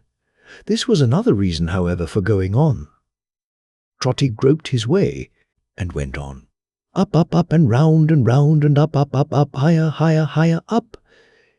It was a disagreeable staircase for that groping work, so low and narrow, that his groping hand was always touching something, and it often felt so like a man or ghostly figure standing up erect and making room for him to pass without discovery, that he would rub the smooth wall upward, searching for its face, and downward, searching for its feet, while a chill tingling crept all over him. Twice or thrice a door or niche broke the monotonous surface, and then it seemed a gap as wide as the whole church, and he felt on the brink of an abyss, and going to tumble headlong down until he found the wall again. Still up, and round, and up, higher, higher, higher up. At length the dull and stifling atmosphere began to freshen, presently to feel quite windy. Presently it blew so strong that he could hardly keep his legs. He got to an arched window in the tower, breast high, and holding tight, looked down upon the housetops, on the smoking chimneys, on the blur and blotch of lights, towards the place where Meg was wondering where he was, and calling to him, perhaps, all kneaded up together in a leaven of mist and darkness. This was the belfry, where the ringers came. He had caught hold of one of the frayed ropes which hung down through apertures in the oaken roof. At first he started, thinking it was hair, then trembled at the very thought of waking the deep bell. The bells themselves were higher. "Higher!" Trotty, in his fascination, or in working out the spell upon him, groped his way. By ladders now, and toilsomely, for it was steep, and not too certain holding for the feet. Up, and climb and clamber up, higher, higher, higher up, until, ascending through the floor, and pausing with his head just raised above its beams, he came among the bells. It was barely possible to make out their great shapes in the gloom, but there they were, shadowy and dark and dumb. A heavy sense of dread and loneliness fell instantly upon him as he climbed into this airy nest of stone and metal. His head went round and round. He listened, and then raised a wild "Holloa! Holloa!" was mournfully protracted by the echoes. Giddy, confused, and out of breath, and frightened, Toby looked about him vacantly, and sunk down in a swoon.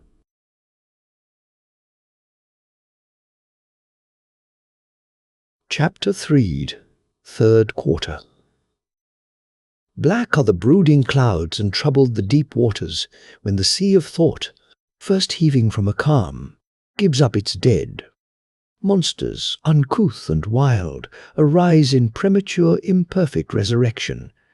The several parts and shapes of different things are joined and mixed by chance, and when, and how, and by what wonderful degrees each separates from each, and every sense and object of the mind resumes its usual form and lives again. No man, though every man is every day, the casket of this type of the great mystery can tell. So, when and how the darkness of the night-black steeple changed to shining light, when and how the solitary tower was peopled with a myriad figures, when and how the whispered haunt and hunt him, breathing monotonously through his sleep or swoon, became a voice exclaiming in the waking ears of Trotty, "Break his slumbers," when and how he ceased to have a sluggish and confused idea that such things were, companioning a host of others that were not, there are no dates or means to tell, but, awake and standing on his feet upon the boards where he had lately lain, he saw this goblin sight. He saw the tower, whither his charmed footsteps had brought him, swarming with dwarf phantoms, spirits, elfin creatures of the bells. He saw them leaping, flying, dropping, pouring from the bells without a pause. He saw them round him on the ground, above him in the air, clambering from him by the ropes below, looking down upon him from the massive iron-girded beams, peeping in upon him through the chinks and loopholes in the walls, spreading away and away from him in enlarging circles, as the water ripples give way to a huge stone that suddenly comes plashing in among them. He saw them of all aspects and all shapes. He saw them ugly, handsome, crippled, exquisitely formed. He saw them young, he saw them old, he saw them kind, he saw them cruel, he saw them merry, he saw them grim, he saw them dance, and heard them sing. He saw them tear their hair, and heard them howl. He saw the air thick with them. He saw them come and go incessantly. He saw them riding downward, soaring upward, sailing off afar, perching near at hand, all restless and all violently active. Stone and brick and slate and tile became transparent to him as to them. He saw them in the houses, busy at the sleepers' beds. He saw them soothing people in their dreams. He saw them beating them with knotted whips. He saw them yelling in their ears. He saw them playing softest music on their pillows. He saw them cheering some with the songs of birds and the perfume of flowers. He saw them flashing awful faces on the troubled rest of others, from enchanted mirrors which they carried in their hands. He saw these creatures, not only among sleeping men, but waking also, active in pursuits irreconcilable with one another, and possessing or assuming natures the most opposite.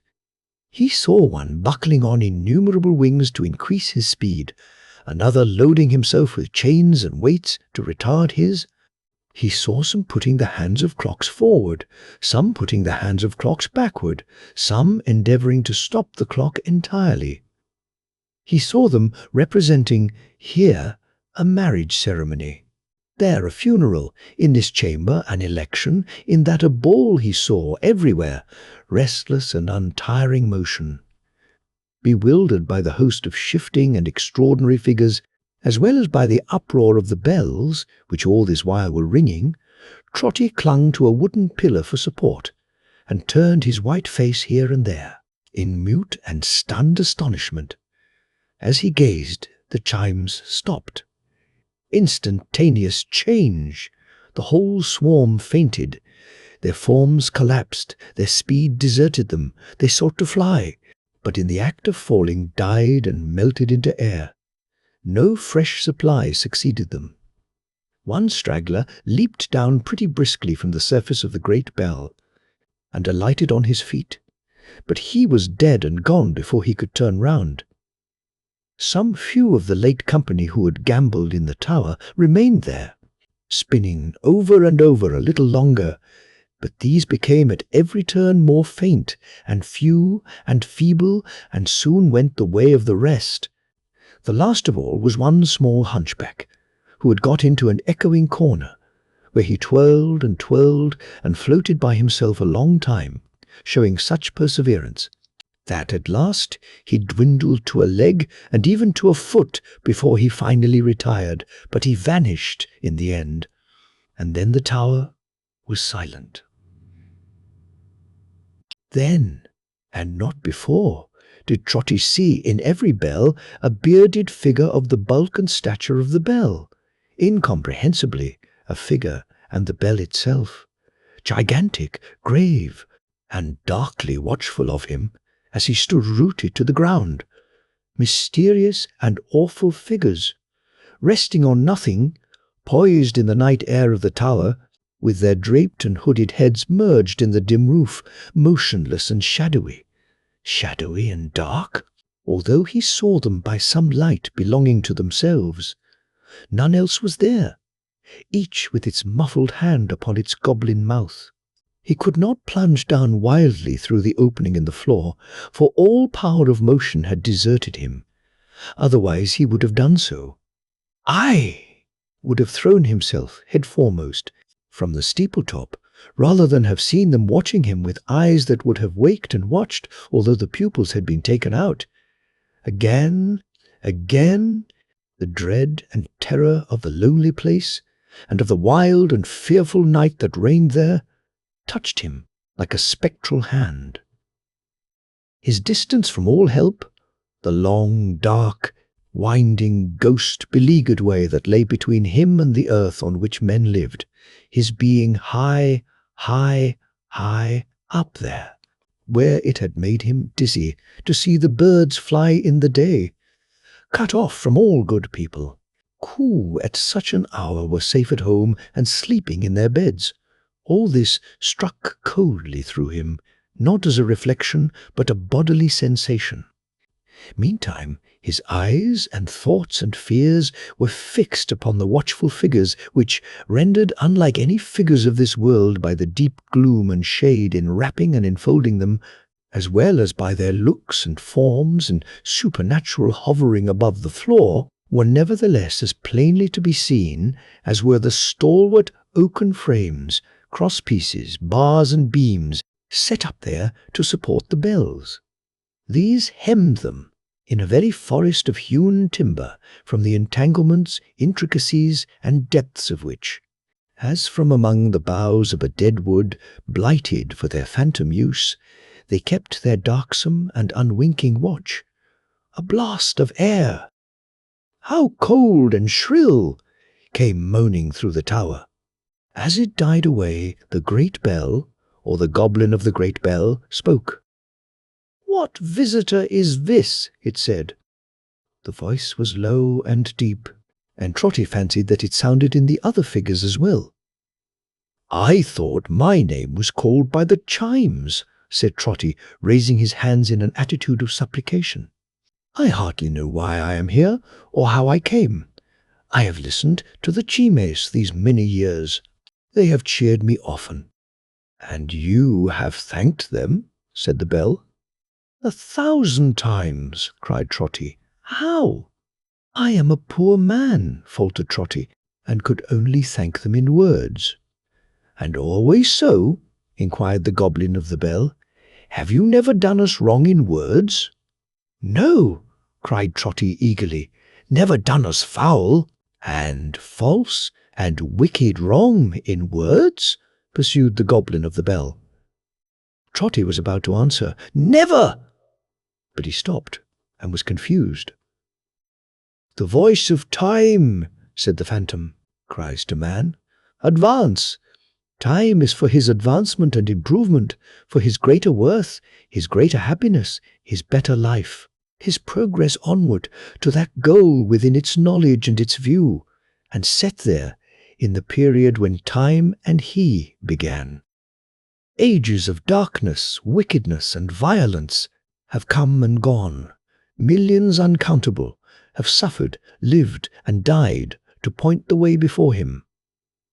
Who seeks to turn him back or stay him on his course, arrests a mighty engine which will strike the meddler dead and be the fiercer and the wilder ever for its momentary check. "I never did so to my knowledge, sir," said Trotty. "It was quite by accident if I did. I wouldn't go to do it, I'm sure." "Who puts into the mouth of time, or of its servants," said the Goblin of the Bell, "a cry of lamentation for days which have had their trial and their failure, and have left deep traces of it which the blind may see, a cry that only serves the present time, by showing men how much it needs their help, when any ears can listen to regrets for such a past? Who does this does a wrong, and you have done that wrong to us, the Chimes." Trotty's first excess of fear was gone, but he had felt tenderly and gratefully towards the bells, as you have seen, and when he heard himself arraigned as one who had offended them so weightily, his heart was touched with penitence and grief. "If you knew," said Trotty, clasping his hands earnestly, "or perhaps you do know, if you know how often you have kept me company, how often you have cheered me up when I've been low, how you were quite the plaything of my little daughter Meg, almost the only one she ever had when first her mother died, and she and me were left alone. You won't bear malice for a hasty word. Who hears in us, the Chimes, one note bespeaking disregard or stern regard of any hope or joy or pain or sorrow of the many sorrowed throng? Who hears us make response to any creed that gauges human passions and affections, as it gauges the amount of miserable food on which humanity may pine and wither, does us wrong?" "That wrong you have done us," said the Bell. "I have," said Trotty.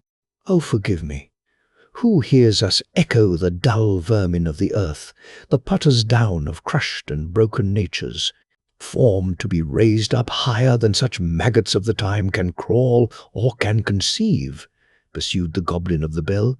"Who does so, does us wrong, and you have done us wrong." "Not meaning it," said Trotty. "In my ignorance, not meaning it." "Lastly, and most of all," pursued the Bell, "who turns his back upon the fallen and disfigured of his kind, abandons them as vile, and does not trace and track with pitying eyes the unfenced precipice by which they fell from good, grasping in their fall some tufts and shreds of that lost soil, and clinging to them still when bruised and dying in the gulf below, does wrong to heaven and man, to time and to eternity, and you have done that wrong." "Spare me," cried Trotty, falling on his knees, "for mercy's sake." "Listen," said the shadow. "Listen," cried the other shadows. "Listen," said a clear and childlike voice, which Trotty thought he recognized as having heard before. The organ sounded faintly in the church below. Swelling by degrees, the melody ascended to the roof, and filled the choir and nave. Expanding more and more, it rose up, up, up, up, up, higher, higher, higher up, awakening agitated hearts within the burly piles of oak, the hollow bells, the iron-bound doors, the stairs of solid stone, until the tower walls were insufficient to contain it, and it soared into the sky. No wonder that an old man's breast could not contain a sound so vast and mighty. It broke from that weak prison in a rush of tears, and Trotty put his hands before his face. "Listen," said the shadow. "Listen," said the other shadows.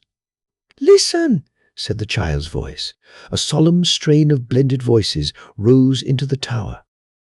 It was a very low and mournful strain. "A dirge." And as he listened, Trotty heard his child among the singers. "She is dead!" exclaimed the old man. "Meg is dead! Her spirit calls to me. I hear it. The spirit of your child bewails the dead, and mingles with the dead hopes, dead fancies, dead imaginings of youth," returned the Bell. "But she is living. Learn from her life a living truth. Learn from the creature dearest to your heart how bad the bad are born. See every bud and leaf plucked one by one from off the fairest stem, and know how bare and wretched it may be. Follow her to desperation. Each of the shadowy figures stretched its right arm forth and pointed downward. The spirit of the chimes is your companion, said the figure. Go. It stands behind you. Trotty turned and saw the child. The child. Will Fern had carried in the street, the child whom Meg had watched, but now asleep. I carried her myself. Tonight, said Trotty, in these arms. Show him what he calls himself, said the dark figures, one and all. The tower opened at his feet. He looked down and beheld his own form, lying at the bottom, on the outside, crushed and motionless. No more a living man, cried Trotty. Dead, dead, said the figures all together. Gracious heaven! And the new year? Past, said the figures. What? He cried, shuddering. I missed my way, and coming on the outside of this tower in the dark, fell down. A year ago? 9 years ago, replied the figures. As they gave the answer, they recalled their outstretched hands, and where their figures had been, there the bells were. And they rung, their time being come again. And once again, vast multitudes of phantoms sprung into existence, once again were incoherently engaged as they had been before, once again faded on the stopping of the chimes and dwindled into nothing. What are these? He asked his guide. If I am not mad, what are these? Spirits of the bells. Their sound upon the air, returned the child. They take such shapes and occupations as the hopes and thoughts of mortals, and the recollections they have stored up. Give them. And you, said Trotty wildly, what are you? Hush, hush, returned the child. Look here. In a poor, mean room, working at the same kind of embroidery which he had often seen before her, Meg, his own dear daughter, was presented to his view. He made no effort to imprint his kisses on her face. He did not strive to clasp her to his loving heart. He knew that such endearments were, for him, no more. But he held his trembling breath and brushed away the blinding tears, that he might look upon her, that he might only see her. Ah! Changed, changed. The light of the clear eye, how dimmed. The bloom, how faded from the cheek. Beautiful she was, as she had ever been, but hope, hope, hope, hope. Oh, where was the fresh hope that had spoken to him like a voice? She looked up from her work at her companion. Following her eyes, the old man started back.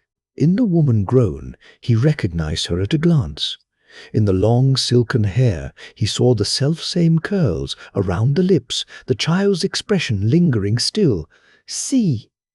In the eyes, now turned inquiringly on Meg, there shone the very look that scanned those features when he brought her home. Then what was this beside him? Looking with awe into its face, he saw a something reigning there, a lofty something, undefined and indistinct, which made it hardly more than a remembrance of that child as yonder figure might be, yet it was the same, and wore the dress. Hark! They were speaking. Meg, said Lilian, hesitating, how often you raise your head from your work to look at me? Are my looks so altered that they frighten you? Asked Meg. Nay, dear, but you smile at that. Yourself. Why not smile when you look at me, Meg? I do so. Do I not? She answered, smiling on her. Now you do, said Lilian, but not usually. When you think I'm busy and don't see you, you look so anxious and so doubtful that I hardly like to raise my eyes. There is little cause for smiling in this hard and toilsome life, but you were once so cheerful. Am I not now? Cried Meg, speaking in a tone of strange alarm, and rising to embrace her. Do I make our weary life more weary to you, Lilian? You have been the only thing that made it life, said Lillian, fervently kissing her. "Sometimes the only thing that made me care to live so, Meg. Such work, such work. So many hours, so many days, so many long, long nights of hopeless, cheerless, never-ending work. Not to heap up riches, not to live grandly or gaily, not to live upon enough, however coarse, but to earn bare bread, to scrape together just enough to toil upon, and want upon, and keep alive in us the consciousness of our hard fate. Oh, Meg, Meg!" She raised her voice and twined her arms about her as she spoke, like one in pain. "How can the cruel world go round and bear to look upon such lives?" "Lily!" said Meg, soothing her, and putting back her hair from her wet face. "Why, Lily, you, so pretty and so young." "Oh, Meg!" she interrupted, holding her at arm's length and looking in her face imploringly. The worst of all, strike me old, Meg. Wither me and shrivel me and free me from the dreadful thoughts that tempt me in my youth." Trotty turned to look upon his guide, but the spirit of the child had taken flight, was gone. Neither did he himself remain in the same place, for Sir Joseph Bowley, friend and father of the poor, held a great festivity at Bowley Hall, in honour of the natal day of Lady Bowley. And as Lady Bowley had been born on New Year's Day, which the local newspapers considered an especial pointing of the finger of Providence to number 1, as Lady Bowley's destined figure in creation, it was on a New Year's Day that this festivity took place. Bowley Hall was full of visitors. The red-faced gentleman was there, Mr. Filer was there, the great Alderman Cute was there. Alderman Cute had a sympathetic feeling with great people, and had considerably improved his acquaintance with Sir Joseph Bowley on the strength of his attentive letter, indeed had become quite a friend of the family since then, and many guests were there. Trotty's ghost was there, wandering about, poor phantom, drearily, and looking for its guide. There was to be a great dinner in the great hall, at which Sir Joseph Bowley, in his celebrated character of friend and father of the poor, was to make his great speech. Certain plum puddings were to be eaten by his friends and children in another hall first, and, at a given signal, friends and children flocking in among their friends and fathers, were to form a family assemblage, with not one manly eye therein unmoistened by emotion. But there was more than this to happen. Even more than this. Sir Joseph Bowley, Baronet and Member of Parliament, was to play a match at skittles, real skittles, with his tenants. "Which quite reminds me," said Alderman Cute, "of the days of old King Hale, stout King Hale, bluff King Hale." "Ah, fine character." "Very," said Mr. Filer dryly, "for marrying women and murdering 'em. Considerably more than the average number of wives, by the by." "You'll marry the beautiful ladies, and not murder 'em, eh?" said Alderman Cute to the heir of Bowley, aged 12. "Sweet boy." "We shall have this little gentleman in Parliament now," said the Alderman, holding him by the shoulders, and looking as reflective as he could, "before we know where we are. We shall hear of his successes at the poll, his speeches in the House, his overtures from governments, his brilliant achievements of all kinds. Ah! We shall make our little orations about him in the Common Council, I'll be bound, before we have time to look about us." Oh. The difference of shoes and stockings, Trotty thought. But his heart yearned towards the child for the love of those same shoeless and stockingless boys, predestined by the alderman to turn out bad, who might have been the children of poor Meg. "Richard," moaned Trotty, roaming among the company, to and fro, "where is he? I can't find Richard. Where is Richard? Not likely to be there if still alive." But Trotty's grief and solitude confused him, and he still went wandering among the gallant company, looking for his guide, and saying, "Where is Richard? Show me, Richard." He was wandering thus when he encountered Mr. Fish, the confidential secretary, in great agitation. "Bless my heart and soul," cried Mr. Fish. "Where's Alderman Cute? Has anybody seen the alderman?" Seen the alderman? Oh dear, who could ever help seeing the alderman? He was so considerate, so affable. He bore so much in mind the natural desires of folks to see him, that if he had a fault, it was the being constantly on view. And wherever the great people were, there, to be sure, attracted by the kindred sympathy between great souls, was Cute. Several voices cried that he was in the circle round Sir Joseph. Mr. Fish made way there, found him, and took him secretly into a window near at hand. Trotty joined them. Not of his own accord. He felt that his steps were led in that direction. "My dear Alderman Cute," said Mr. Fish, "a little more this way. The most dreadful circumstance has occurred. I have this moment received the intelligence. I think it will be best not to acquaint Sir Joseph with it till the day is over. You understand, Sir Joseph, and will give me your opinion. The most frightful and deplorable event." "Fish," returned the alderman. "Fish, my good fellow, what is the matter? Nothing revolutionary, I hope?" "No, no attempted interference with the magistrates." "Deedles, the banker," gasped the secretary. "Deedles' brothers, who was to have been here today high in office in the Goldsmiths' Company." "Not stopped!" exclaimed the alderman. "It can't be," shot himself. "Good God! Put a double-barrelled pistol to his mouth in his own counting-house," said Mr. Fish, and blew his brains out. "No motive. Princely circumstances." "Circumstances!" exclaimed the alderman. "A man of noble fortune, one of the most respectable of men. Suicide, Mr. Fish, by his own hand." "This very morning," returned Mr. Fish. "Oh, the brain, the brain!" exclaimed the pious alderman, lifting up his hands. "Oh, the nerves, the mysteries of this machine called man! Oh, the little that unhinges it, poor creatures that we are! Perhaps a dinner, Mr. Fish. Perhaps the conduct of his son, who, I have heard, ran very wild, and was in the habit of drawing bills upon him without the least authority. A most respectable man.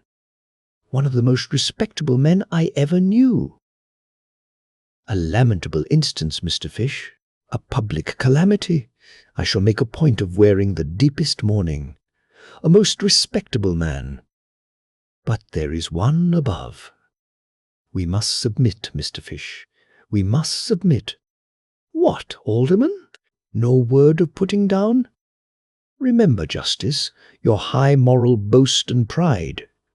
Come, alderman, balance those scales. Throw me into this, the empty one, no dinner, and nature's founts, in some poor woman, dried by starving misery and rendered obdurate to claims for which her offspring has authority in Holy Mother Eve.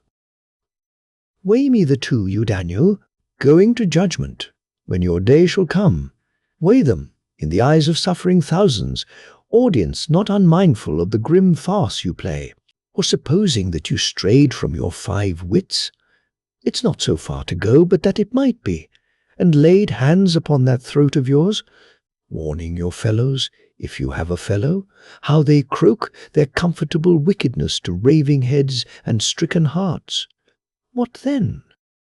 The words rose up in Trotty's breast, as if they had been spoken by some other voice within him. Alderman Cute pledged himself to Mr. Seal, to Mr. Mike Fish, that he would assist him in breaking the melancholy catastrophe to Sir Joseph when the day was over. Then, before they parted, wringing Mr. Fish's hand in bitterness of soul, he said, "The most respectable of men," and added that he hardly knew, not even he, why such afflictions were allowed on earth. "It's almost enough to make one think, if one didn't know better," said Alderman Cute, that at times some motion of a capsizing nature was going on in things which affected the general economy of the social fabric. Deedle's brothers. The skittle playing came off with immense success. Sir Joseph knocked the pins about quite skilfully. Master Bowley took an innings at a shorter distance also, and everybody said that now, when a baronet and the son of a baronet played at skittles, the country was coming round again, as fast as it could come. At its proper time, the banquet was served up. Trotty involuntarily repaired to the hall with the rest, for he felt himself conducted thither by some stronger impulse than his own free will. The sight was gay in the extreme. The ladies were very handsome, the visitors delighted, cheerful, and good-tempered. When the lower doors were opened and the people flocked in their rustic dresses, the beauty of the spectacle was at its height. But Trotty only murmured more and more, "Where is Richard? He should help and comfort her. I can't see Richard." There had been some speeches made, and Lady Bowley's health had been proposed, and Sir Joseph Bowley had returned thanks, and had made his great speech, showing by various pieces of evidence that he was the born friend and father, and so forth, and had given as a toast his friends and children and the dignity of labour, when a slight disturbance at the bottom of the hall attracted Toby's notice. After some confusion, noise, and opposition, one man broke through the rest and stood forward by himself. Not Richard, no, but one whom he had thought of and had looked for many times. In a scantier supply of light, he might have doubted the identity of that worn man, so old, and grey, and bent, but with a blaze of lamps upon his gnarled and knotted head, he knew Will Fern as soon as he stepped forth. "What is this?" exclaimed Sir Joseph, rising. "Who gave this man admittance? This is a criminal from prison. Mr. Fish, sir, will you have the goodness—" "A minute," said Will Fern. "A minute? You was born on this day along with a new year. Get me a minute's leave to speak." She made some intercession for him. Sir Joseph took his seat again, with native dignity. The ragged visitor, for he was miserably dressed, looked round upon the company, and made his homage to them with a humble bow. "Gentlefolks," he said, "you've drunk the labourer. Look at me." "Just come from jail," said Mr. Fish. "Just come from jail," said Will. And neither for the first time, nor the second, nor the third, nor yet the fourth. Mr. Feeler was heard to remark testily that 4 times was over the average, and he ought to be ashamed of himself. "Gentlefolks," repeated Will Fern, "look at me. You see I'm at the worst, beyond all hurt or harm, beyond your help, for the time when your kind words or kind actions could have done me good." He struck his hand upon his breast and shook his head, "is gone, with the scent of last year's beans or clover on the air. Let me say a word for these," pointing to the labouring people in the hall, "and when you're met together, hear the real. Truth spoke out for once." "There's not a man here," said the host, who would have him for a spokesman. "Like enough, Sir Joseph. I believe it. Not the less true, perhaps, is what I say. Perhaps that's a proof on it. Gentlefolks, I've lived many a year in this place. You may see the cottage from the sunk fence over yonder. I've seen the ladies draw it in their books 100 times. It looks well in a picture, I've heard say. But there ain't weather in pictures, and maybe 'tis fitter for that than for a place to live in. Well, I lived there. How hard, how bitter hard I lived there, I won't say. Any day in the year, and every day, you can judge for your own selves." He spoke as he had spoken on the night when Trotty found him in the street. His voice was deeper and more husky, and had a trembling in it now and then, but he never raised it passionately, and seldom lifted it above the firm, stern level of the homely facts he stated. 'Tis harder than you think for, gentlefolks, to grow up decent, commonly decent, in such a place. That I growed up a man, and not a brute, says something for me, as I was then. As I am now, there's nothing can be said for me or done for me. I'm past it. I am glad this man has entered, observed Sir Joseph, looking round serenely. Don't disturb him. It appears to be ordained. He is an example, a living example. I hope and trust and confidently expect that it will not be lost upon my friends here. I dragged on, said Fern, after a moment's silence, somehow. Neither me nor any other man knows how, but so heavy that I couldn't put a cheerful face upon it, or make believe that I was anything but what I was. Now, gentlemen, you gentlemen that sits at sessions, when you see a man with discontent writ on his face, you says to one another, he's suspicious. I has my doubts, says you, about Will Fern. Watch that fellow.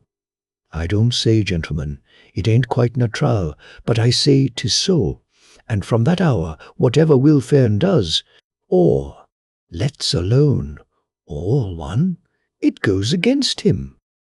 Alderman Cute stuck his thumbs in his waistcoat pockets, and leaning back in his chair, and smiling, winked at a neighbouring chandelier, as much as to say, of course, I told you so. The common cry. Lord bless you, we are up to all this sort of thing, myself and human nature. Now, gentlemen, said Will Fern, holding out his hands and flushing for an instant in his haggard face, see how your laws are made to trap and hunt us when we're brought to this. I tries to live elsewhere, and I'm a vagabond. To jail with him, I comes back here. I goes a-nutting in your woods and breaks. Who don't? A limber branch or two. To jail with him. One of your keepers sees me in the broad day, near my own patch of garden, with a gun. To jail with him. I has a natter, angry word with that man when I'm free again. To jail with him. I cuts a stick. To jail with him. I eats a rotten apple or a turnip. To jail with him. It's 20 mile away, and coming back I begs a trifle on the road. To jail with him. At last, the constable, the keeper, anybody finds me anywhere, a-doing anything. To jail with him, for he's a vagrant, and a jailbird known, and jail's the only home he's got. The alderman nodded sagaciously, as who should say, a very good home too. Do I say this to serve my cause? Cried Fern. Who can give me back my liberty? Who can give me back my good name? Who can give me back my innocent niece? Not all the lords and ladies in wide England. But, gentlemen, dealing with other men like me, begin at the right end. Give us, in mercy, better homes when we're a-lying in our cradles. Give us better food when we're a-working for our lives. Give us kinder laws to bring us back when we're a-going wrong. And don't set jail afore us everywhere we turn. There ain't a condescension. You can show the labourer then that he won't take, as ready and as grateful as a man can be, for he has a patient, peaceful, willing heart.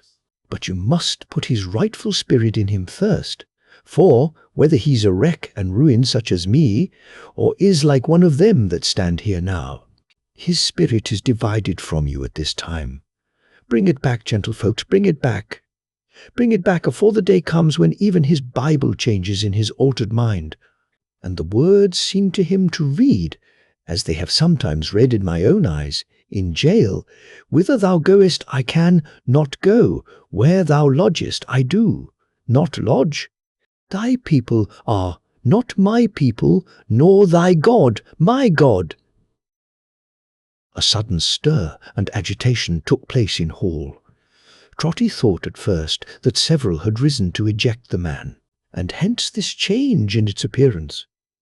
But Another moment showed him that the room and all the company had vanished from his sight, and that his daughter was again before him, seated at her work, but in a poorer, meaner garret than before, and with no Lilian by her side. The frame at which she had worked was put away upon a shelf and covered up. The chair in which she had sat was turned against the wall. A history was written in these little things, and in Meg's grief-worn face. Oh, who could fail to read it? Meg strained her eyes upon her work until it was too dark to see the threads, and when the night closed in, she lighted her feeble candle and worked on. Still, her old father was invisible about her, looking down upon her, loving her. How dearly loving her! And talking to her in a tender voice about the old times and the bells.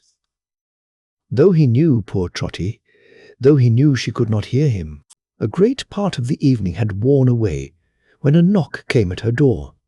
She opened it. A man was on the threshold, a slouching, moody, drunken sloven, wasted by intemperance and vice, and with his matted hair and unshorn beard in wild disorder, but with some traces on him too, of having been a man of good proportion and good features in his youth.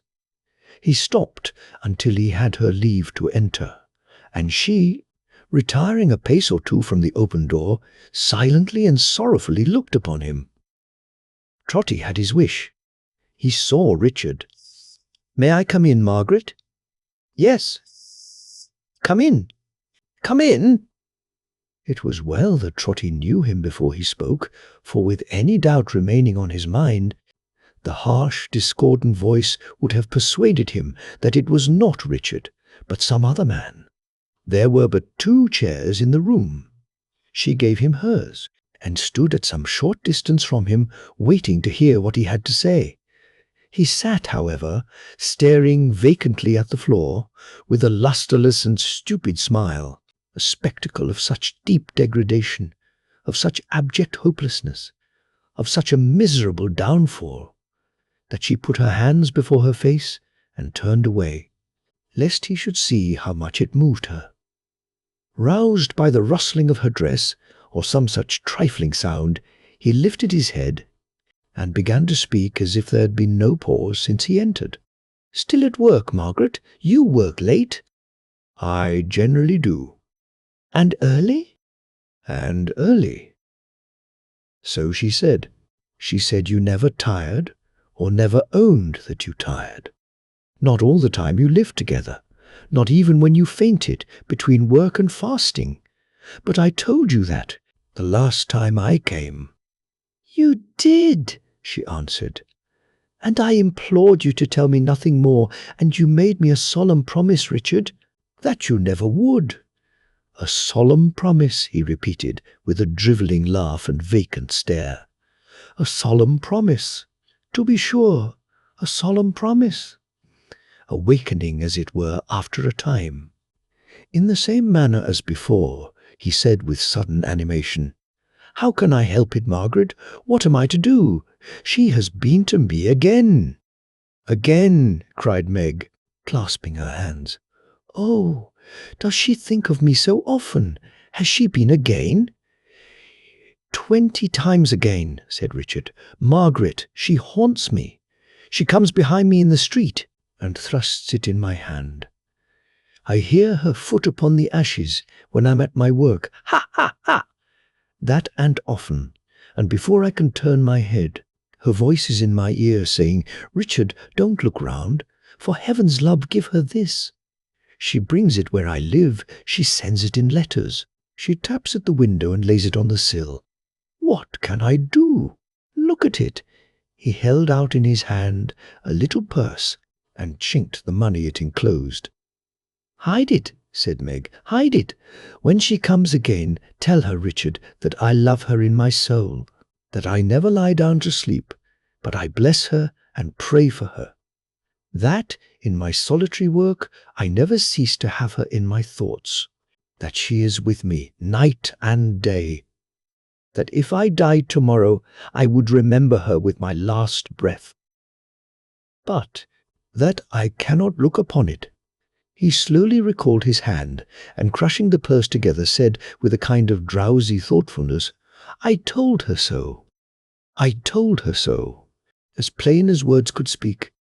"I've taken this gift back and left it at her door a dozen times since then." But when she came at last and stood before me, face to face, what could I do? "You saw her!" exclaimed Meg. "You saw her! Oh, Lilian, my sweet girl! Oh, Lilian, Lilian!" "I saw her," he went on to say, not answering, but engaged in the same slow pursuit of his own thoughts. There she stood, trembling. "How does she look, Richard? Does she ever speak of me? Is she thinner? My old place at the table? What's in my old place? And the frame she taught me our old work on? Has she burnt it, Richard?" There she was. I heard her say it. Meg checked her sobs, and with the tears streaming from her eyes, bent over him to listen, not to lose a breath.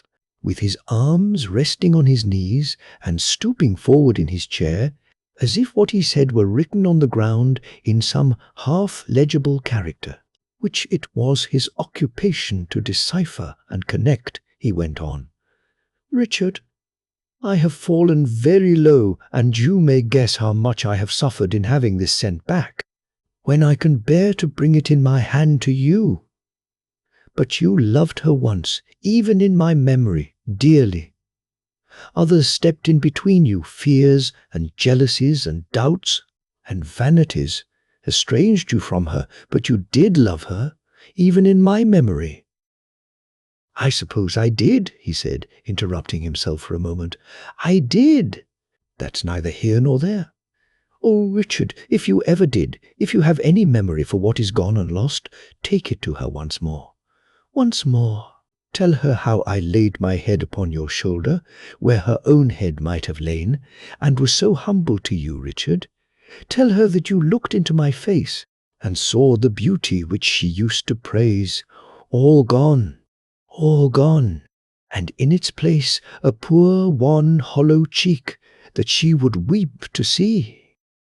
Tell her everything, and take it back, and she will not refuse again. She will not have the heart." So he sat musing and repeating the last words until he woke again and rose. "You won't take it, Margaret?" She shook her head and motioned an entreaty to him to leave her. "Good night, Margaret." "Good night." He turned to look upon her, struck by her sorrow, and perhaps by the pity for himself which trembled in her voice.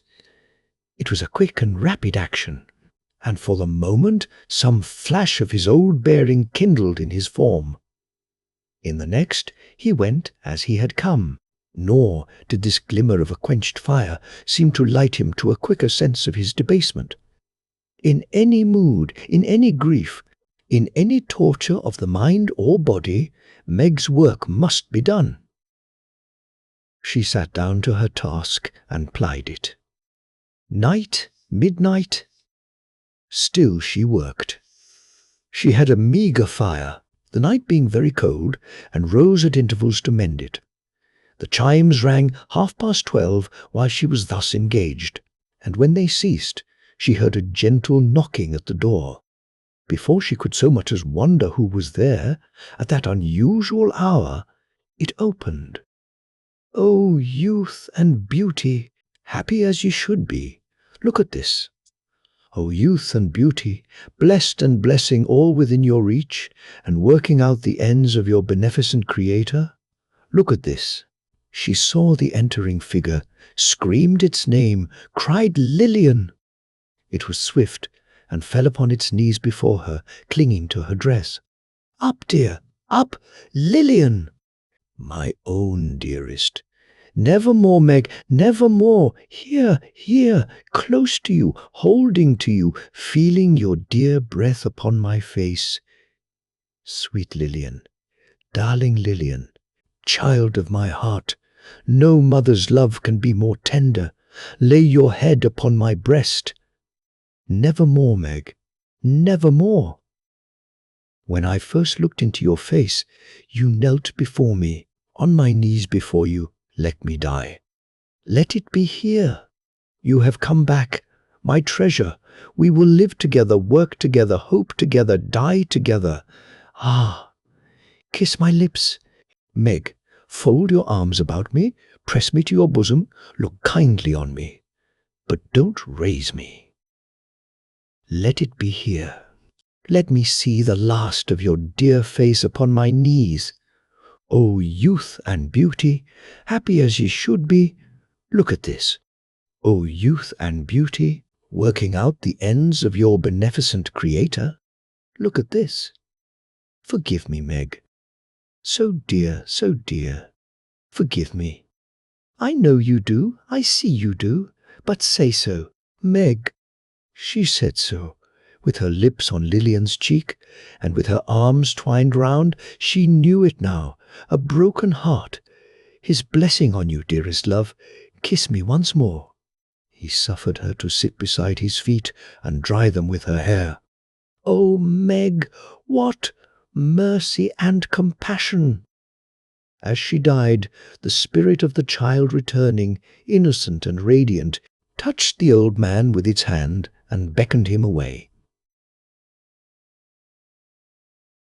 Chapter 4th, Fourth Quarter.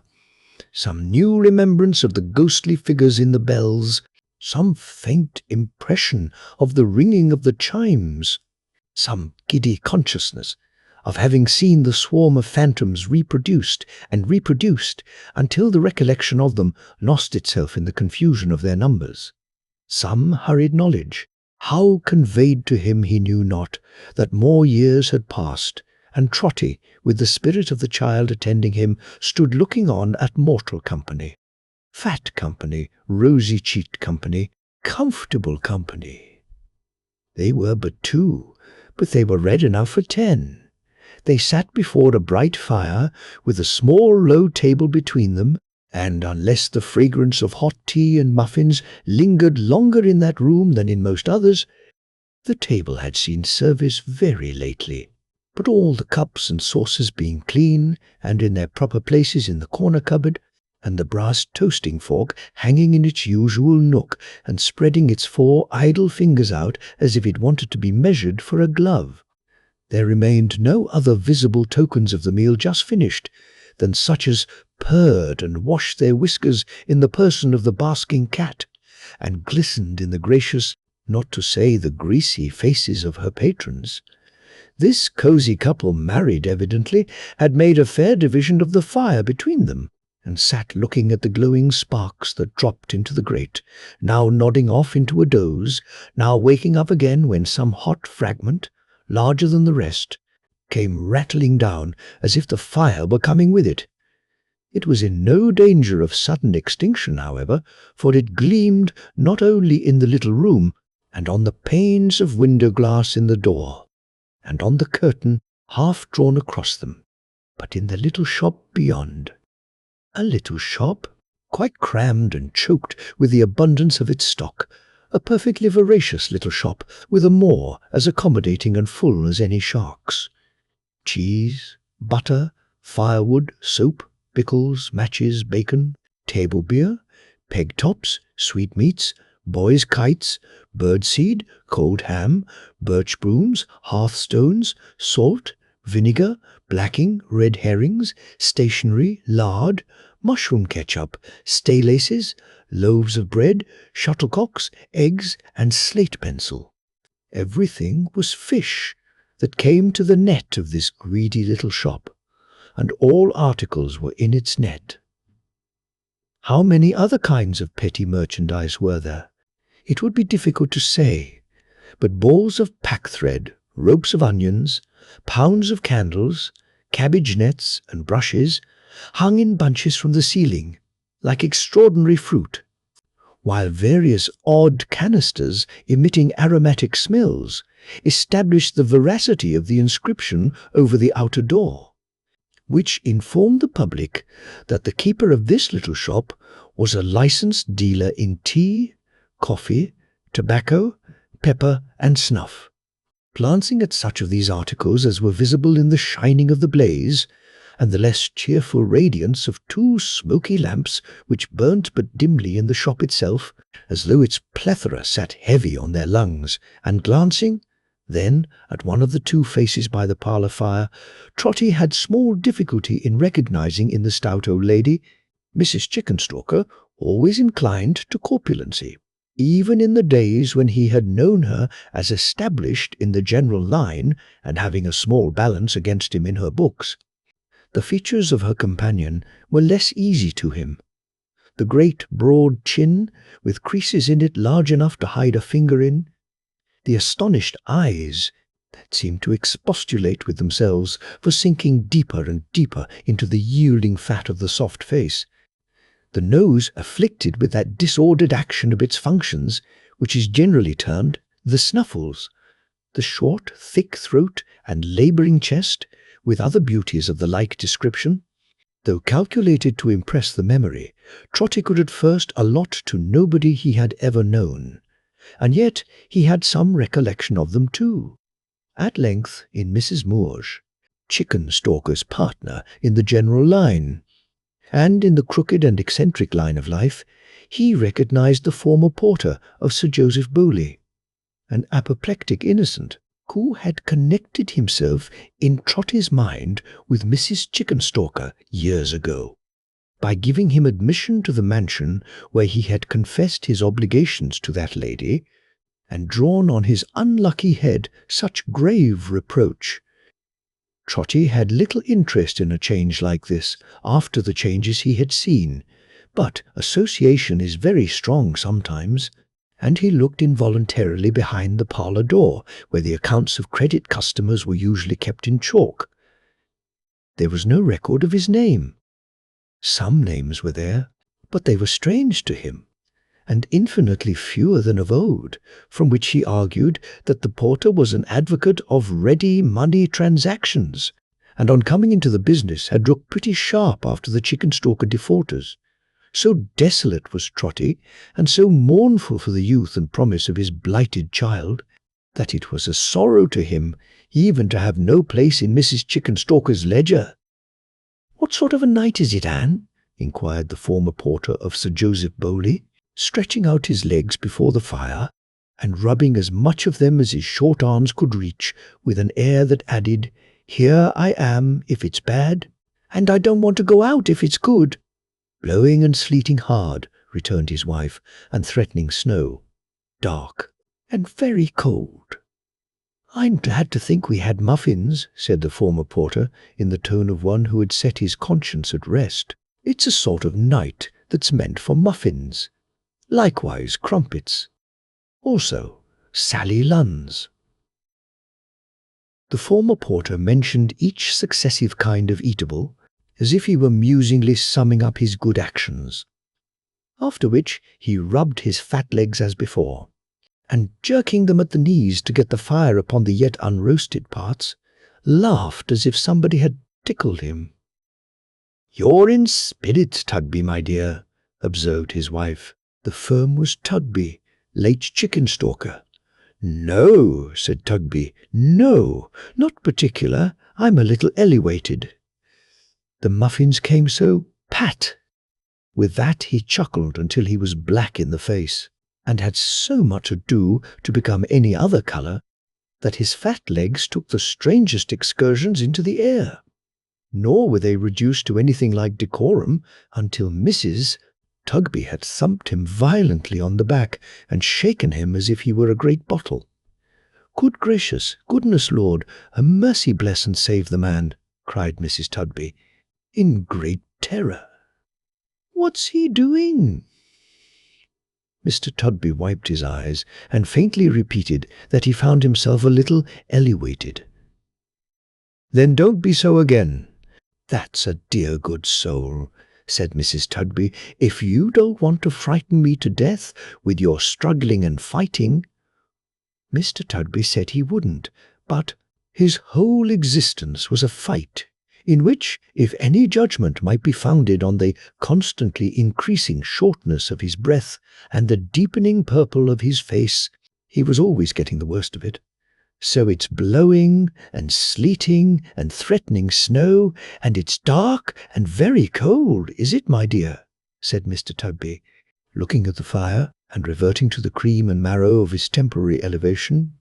"Hard weather indeed," returned his wife, shaking her head. "Aye, aye. Years," said Mr. Tugby, "are like Christians in that respect. Some of 'em die hard, some of 'em die easy. This one hasn't many days to run and is making a fight for it. I like him all the better. There's a customer, my love." Attentive to the rattling door, Mrs. Tugby had already risen. "Now then," said that lady, passing out into the little shop. "What's wanted?" "Oh, I beg your pardon, sir, I'm sure. I didn't think it was you." She made this apology to a gentleman in black, who, with his wristbands tucked up, and his hat cocked loungingly on one side, and his hands in his pockets, sat down astride on the table, beer barrel, and nodded in return. "This is a bad business upstairs, Mrs. Ez." "Tugby," said the gentleman, "the man can't live." "Not the back attic can't," cried Tugby, coming out into the shop to join the conference. "The back attic, Mr. Tugby," said the gentleman, "is coming downstairs fast, and will be below the basement very soon." Looking by turns at Tugby and his wife, he sounded the barrel with his knuckles for the depth of beer, and having found it, played a tune upon the empty part. "The back attic, Mr. Tugby," said the gentleman, Tugby having stood in silent consternation for some time, "is going." "Then," said Tugby, turning to his wife, "he must go, you know, before he's gone." "I don't think you can move him," said the gentleman, shaking his head. "I wouldn't take the responsibility of saying it could be done, myself.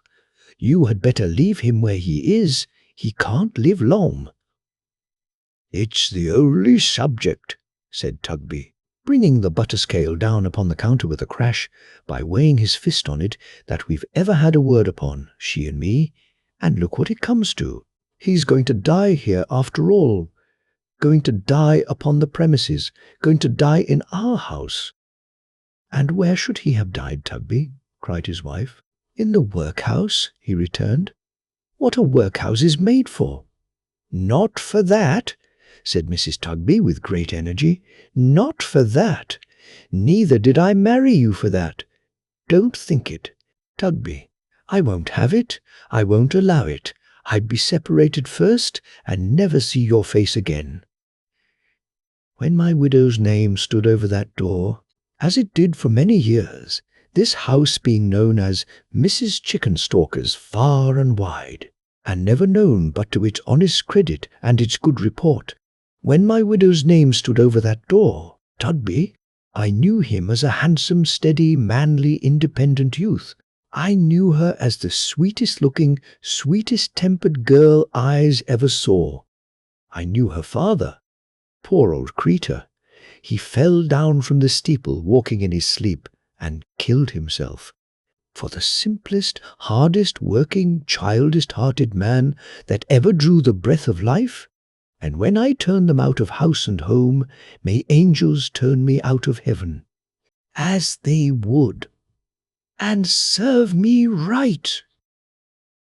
Her old face, which had been a plump and dimpled one before the changes which had come to pass, seemed to shine out of her as she said these words, and when she dried her eyes and shook her head and her handkerchief at Tugby, with an expression of firmness which it was quite clear was not to be easily resisted, Trotty said, "Bless her, bless her." Then he listened with a panting heart for what should follow, knowing nothing yet but that they spoke of Meg. If Tugby had been a little elevated in the parlour, he more than balanced that account by being not a little depressed in the shop, where he now stood staring at his wife without attempting a reply, secretly conveying, however, either in a fit of abstraction or as a precautionary measure, all the money from the till into his own pockets as he looked at her.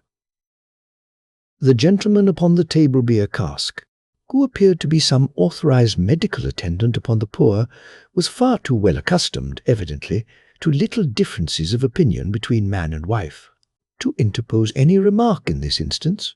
He sat softly whistling and turning little drops of beer out of the tap upon the ground until there was a perfect calm, when he raised his head and said to Mrs. Tugby, "Late Chickenstalker, there's something interesting about the woman, even now. How did she come to marry him?" "Why, that," said Mrs. Tugby, taking a seat near him, "is not the least cruel part of her story, sir. You see, they kept company, she and Richard, many years ago. When they were a young and beautiful couple, everything was settled, and they were to have been married on a New Year's Day. But somehow Richard got it into his head, through what the gentleman told him, that he might do better, and that he'd soon repent it, and that she wasn't good enough for him, and that a young man of spirit had no business to be married. And the gentleman frightened her, and made her melancholy and timid of his deserting her, and of her children coming to the gallows, and of its being wicked to be man and wife, and a good deal more of it. And in short, they lingered and lingered, and their trust in one another was broken, and so at last was the match. But the fault was his. She would have married him, sir, joyfully. I've seen her heart swell many times afterwards when he passed her in a proud and careless way, and never did a woman grieve more truly for a man than she for Richard when he first went wrong." "Oh, he went wrong, did he?" said the gentleman, pulling out the vent peg of the table beer, and trying to peep down into the barrel through the hole. "Well, sir, I don't know that he rightly understood himself, you see. I think his mind was troubled by their having broke with one another, and that but for being ashamed before the gentleman, and perhaps for being uncertain too, how she might take it. He'd have gone through any suffering or trial to have had Meg's promise and Meg's hand again. That's my belief. He never said so, more's the pity. He took to drinking, idling, bad companions, all the fine resources that were to be so much better for him than the home he might have had. He lost his looks, his character, his health, his strength, his friends, his work, everything." "He didn't lose everything, Mrs. Tugby," returned the gentleman, "because he gained a wife, and I want to know how he gained her." "I'm coming to it, sir, in a moment. This went on for years and years, he sinking lower and lower, she enduring, poor thing, miseries enough to wear her life away.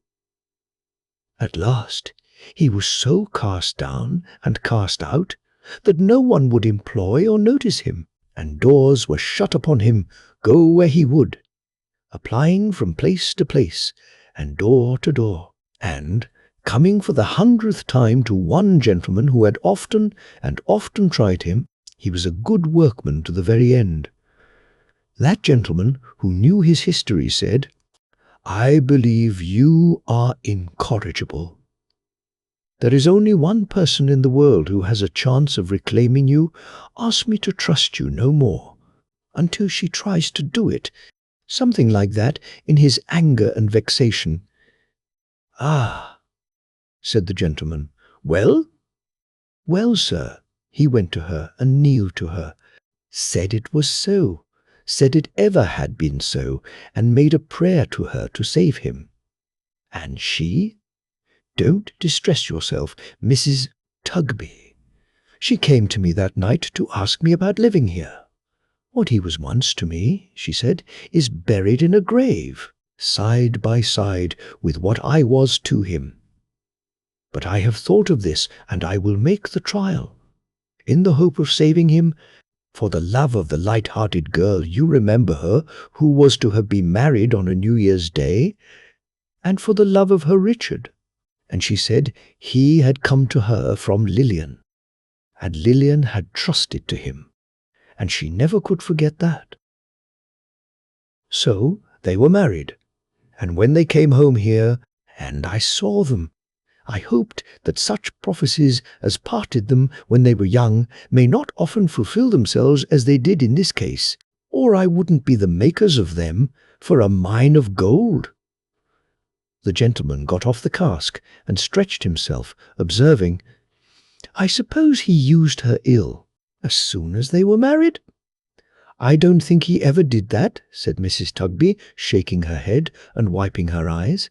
"He went on better for a short time, but his habits were too old and strong to be got rid of. He soon fell back a little, and was falling fast back when his illness came so strong upon him. I think he has always felt for her. I am sure he has.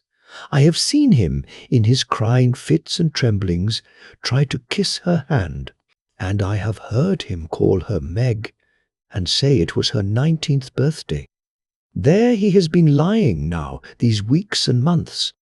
Between him and her baby, she has not been able to do her old work, and by not being able to be regular, she has lost it, even if she could have done it. How they have lived, I hardly know." "I know," muttered Mr. Tugby, looking at the till and round the shop, and at his wife, and rolling his head with immense intelligence. "Like fighting cocks?" He was interrupted by a cry, a sound of lamentation from the upper story of the house. The gentleman moved hurriedly to the door. "My friend," he said, looking back, "you needn't discuss whether he shall be removed or not. He has spared you that trouble, I believe." Saying so, he ran upstairs, followed by Mrs. Tugby, while Mr. Tugby panted and grumbled after them at leisure, being rendered more than commonly short-winded by the weight of the till, in which there had been an inconvenient quantity of copper.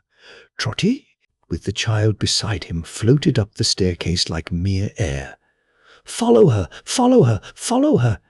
He heard the ghostly voices and the bells repeat their words as he ascended. "Learn it from the creature dearest to your heart." It was over. It was over. And this was she, her father's pride and joy, this haggard, wretched woman, weeping by the bed, if it deserved that name, and pressing to her breast, and hanging down her head upon, an infant. Who can tell how spare, how sickly, and how poor an infant? Who can tell how dear? "Thank God!" cried Trotty, holding up his folded hands. "Oh, God be thanked, she loves her child."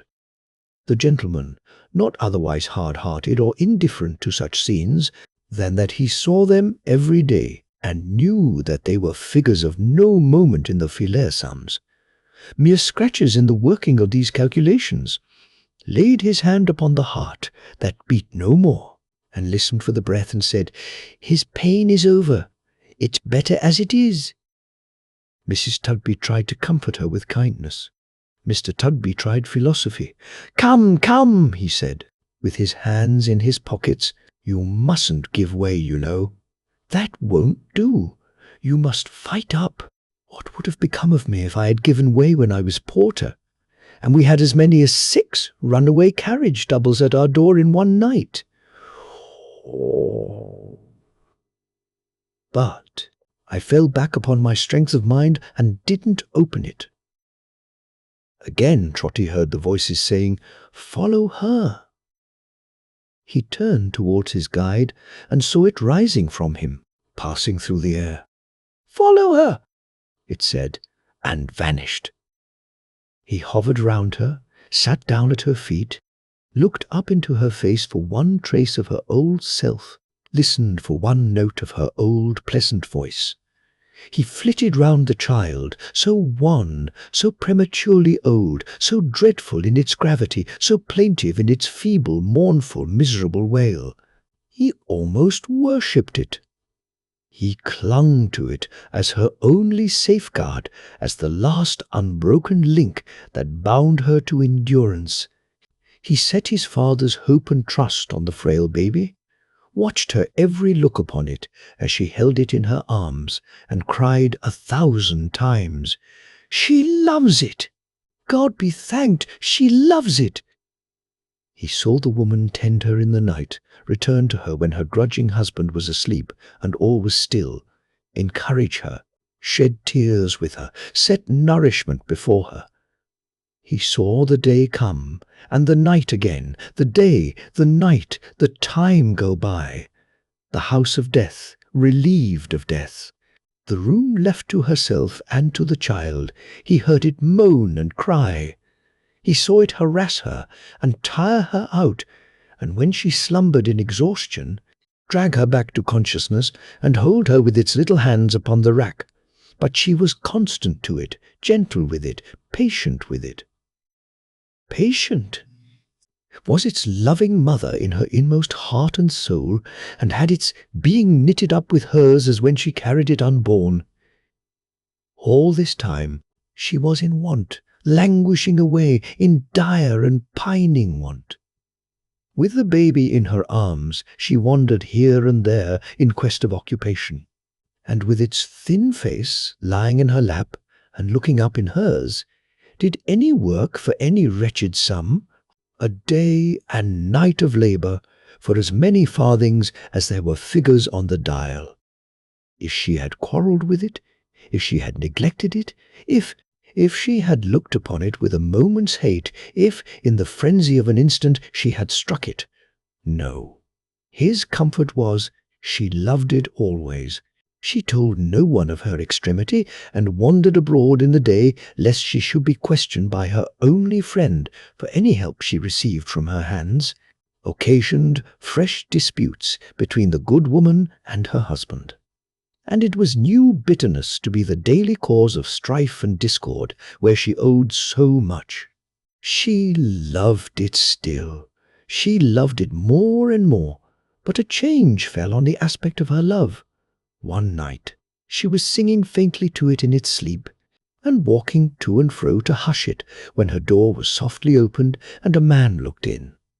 "For the last time," he said, "William Fern, for the last time." He listened like a man pursued, and spoke in whispers. "Margaret, my race is nearly run. I couldn't finish it without a parting word with you, without one grateful word." "What have you done?" she asked, regarding him with terror. He looked at her, but gave no answer.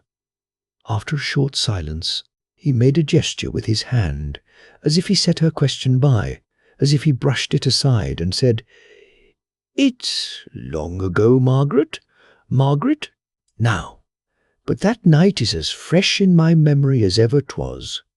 We little thought then," he added, looking round, "that we should ever meet like this. Your child, Margaret? Let me have it in my arms. Let me hold your child." He put his hat upon the floor and took it, and he trembled as he took it from head to foot. "Is it a girl?" "Yes." He put his hand before its little face. "See how weak I'm grown, Margaret, when I want the courage to look at it. Let her be a moment. I won't hurt her. It's long ago, but what's her name?"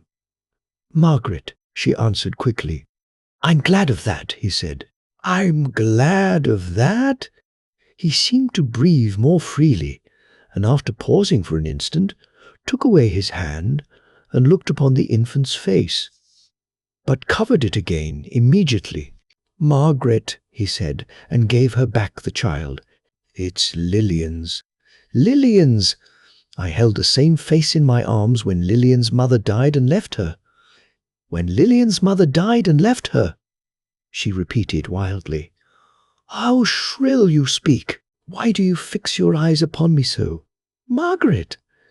She sunk down in a chair and pressed the infant to her breast and wept over it. Sometimes she released it from her embrace to look anxiously in its face, then strained it to her bosom again. At those times, when she gazed upon it, then it was that something fierce and terrible began to mingle with her love. Then it was that her old father quailed. "Follow her," was sounded through the house. "Learn it from the creature dearest to your heart." "Margaret," said Fern, bending over her and kissing her upon the brow, "I thank you for the last time. Good night. Goodbye." Put your hand in mine and tell me you'll forget me from this hour, and try to think the end of me was here." "What have you done?" she asked again. "There'll be a fire tonight," he said, removing from her. "There'll be fires this winter time to light the dark nights, east, west, north, and south. When you see the distant sky red, they'll be blazing. When you see the distant sky red, think of me no more, or if you do, remember what a hell was lighted up inside of me, and think you see its flames reflected in the clouds. Good night, goodbye," she called to him, but he was gone. She sat down stupefied until her infant roused her to a sense of hunger, cold, and darkness. She paced the room with it, the livelong night, hushing it and soothing it. She said at intervals, like Lillian when her mother died and left her, "Why was her step so quick, her eye so wild, her love so fierce and terrible," whenever she repeated those words. "But it is love," said Trotty. "It is love. She'll never cease to love it. My poor Meg." She dressed the child next morning with unusual care. Vain expenditure of care upon such squalid robes, and once more tried to find some means of life. It was the last day of the old year. She tried till night, and never broke her fast. She tried in vain. She mingled with an abject crowd who tarried in the snow until it pleased some officer appointed to dispense the public charity, the lawful charity, not that once preached upon a mount, to call them in and question them, and say to this one, "Go to such a place," to that one, "Come next week," to make a football of another wretch, and pass him here and there, from hand to hand, from house to house, until he wearied and lay down to die, or started up and robbed, and so became a higher sort of criminal, whose claims allowed of no delay. Here, too, she failed. She loved her child, and wished to have it lying on her breast, and that was quite enough. It was night, a bleak, dark, cutting night, when, pressing the child close to her for warmth, she arrived outside the house she called her home. She was so faint and giddy that she saw no one standing in the doorway until she was close upon it and about to enter. Then she recognized the master of the house, who had so disposed himself with his person it was not difficult as to fill up the whole entry. "Oh," he said softly, "you have come back." She looked at the child and shook her head. "Don't you think you have lived here long enough without paying any rent? Don't you think that, without any money? You've been a pretty constant customer at this shop now," said Mr. Tugby. She repeated the same mute appeal. "Suppose you try and deal somewhere else," he said. "And suppose you provide yourself with another lodging. Come, don't you think you could manage it?" She said in a low voice that it was very late. "Tomorrow." "Now I see what you want," said Tugby, "and what you mean. You know there are two parties in this house about you, and you delight in setting 'em by the ears. I don't want any quarrels. I'm speaking softly to avoid a quarrel. But if you don't go away, I'll speak out loud, and you shall cause words high enough to please you. But you shan't come in. That I am determined." She put her hair back with her hand, and looked in a sudden manner at the sky, and the dark lowering distance. "This is the last night of an old year, and I won't carry ill, blood and quarrellings and disturbances into a new one, to please you." "Nor anybody else," said Tugby, "who was quite a retail friend and father.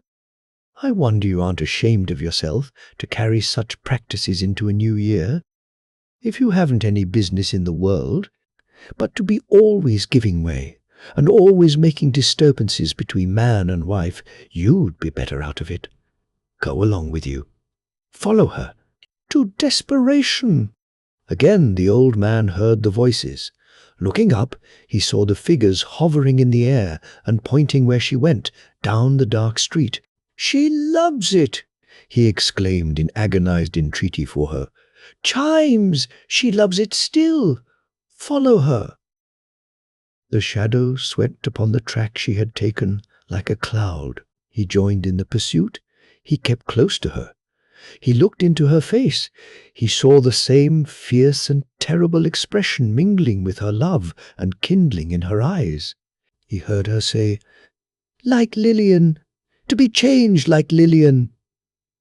And her speed redoubled.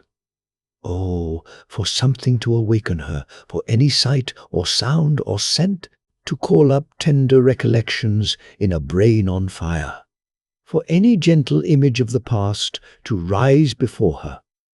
I was her father. I was her father, cried the old man, stretching out his hands to the dark shadows flying on above. Have mercy on her and on me. Where does she go? Turn her back. I was her father. But they only pointed to her as she hurried on and said, "To desperation. Learn it from the creature dearest to your heart." 100 voices echoed it. The air was made of breath expended in those words. He seemed to take them in. At every gasp he drew. They were everywhere, and not to be escaped. And still she hurried on, the same light in her eyes, the same words in her mouth. Like Lillian. To be changed like Lillian. All at once she stopped. "Now turn her back," exclaimed the old man, tearing his white hair.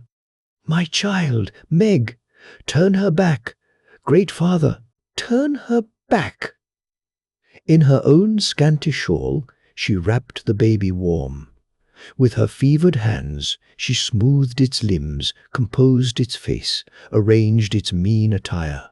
In her wasted arms she folded it, as though she never would resign it more, and with her dry lips kissed it in a final pang and last long agony of love. Putting its tiny hand up to her neck, and holding it there within her dress, next to her distracted heart, she set its sleeping face against her, closely, steadily, against her, and sped onward to the river. To the rolling river, swift and dim, where winter night sat brooding like the last dark thoughts of many who had sought a refuge there before her, where scattered lights upon the banks gleamed sullen, red, and dull, as torches that were burning there to show the way to death, where no abode of living people cast its shadow on the deep, impenetrable, melancholy shade. To the river! To that portal of eternity her desperate footsteps tended with the swiftness of its rapid waters running to the sea. He tried to touch her as she passed him, going down to its dark level, but the wild, distempered form, the fierce and terrible love, the desperation that had left all human check or hold behind, swept by him like the wind. He followed her. She paused a moment on the brink before the dreadful plunge. He fell down on his knees, and in a shriek addressed the figures in the bells now hovering above them. "I have learnt it," cried the old man, "from the creature dearest to my heart. Oh, save her, save her." He could wind his fingers in her dress, could hold it. As the words escaped his lips, he felt his sense of touch return, and knew that he detained her. The figures looked down steadfastly upon him.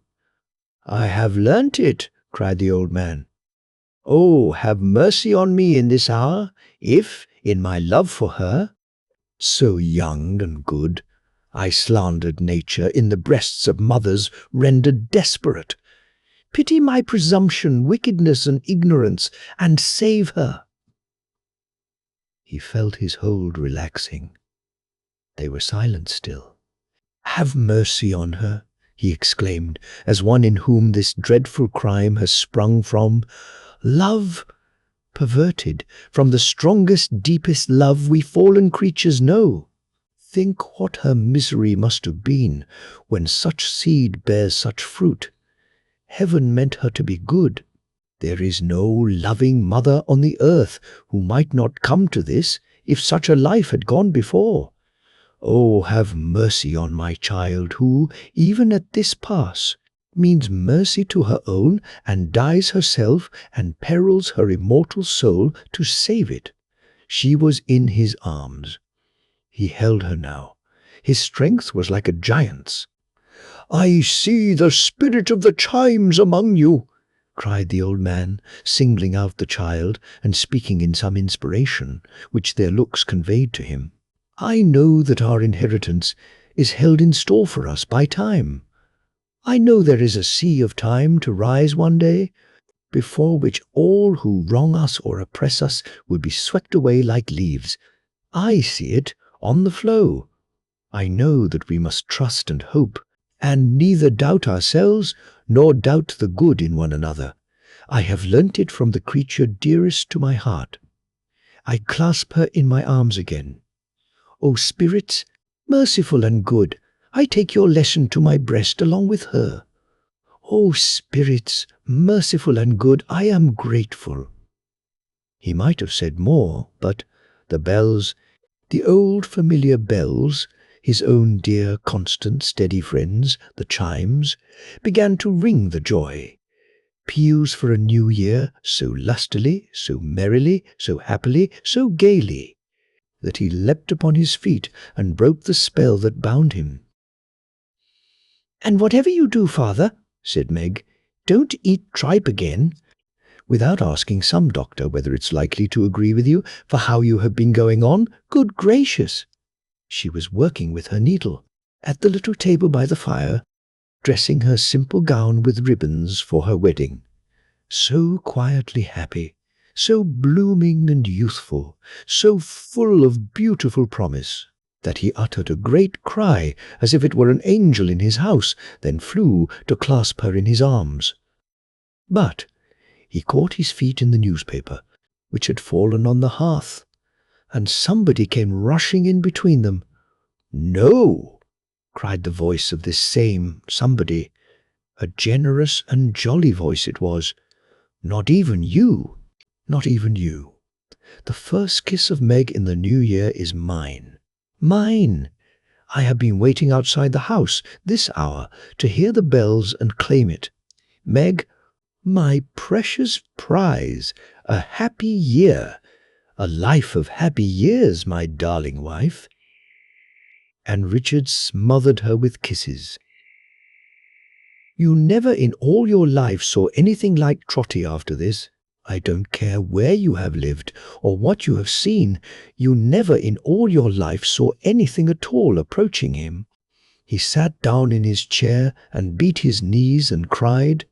He sat down in his chair and beat his knees and laughed. He sat down in his chair and beat his knees and laughed and cried together. He got out of his chair and hugged Meg. He got out of his chair and hugged Richard. He got out of his chair and hugged them both at once.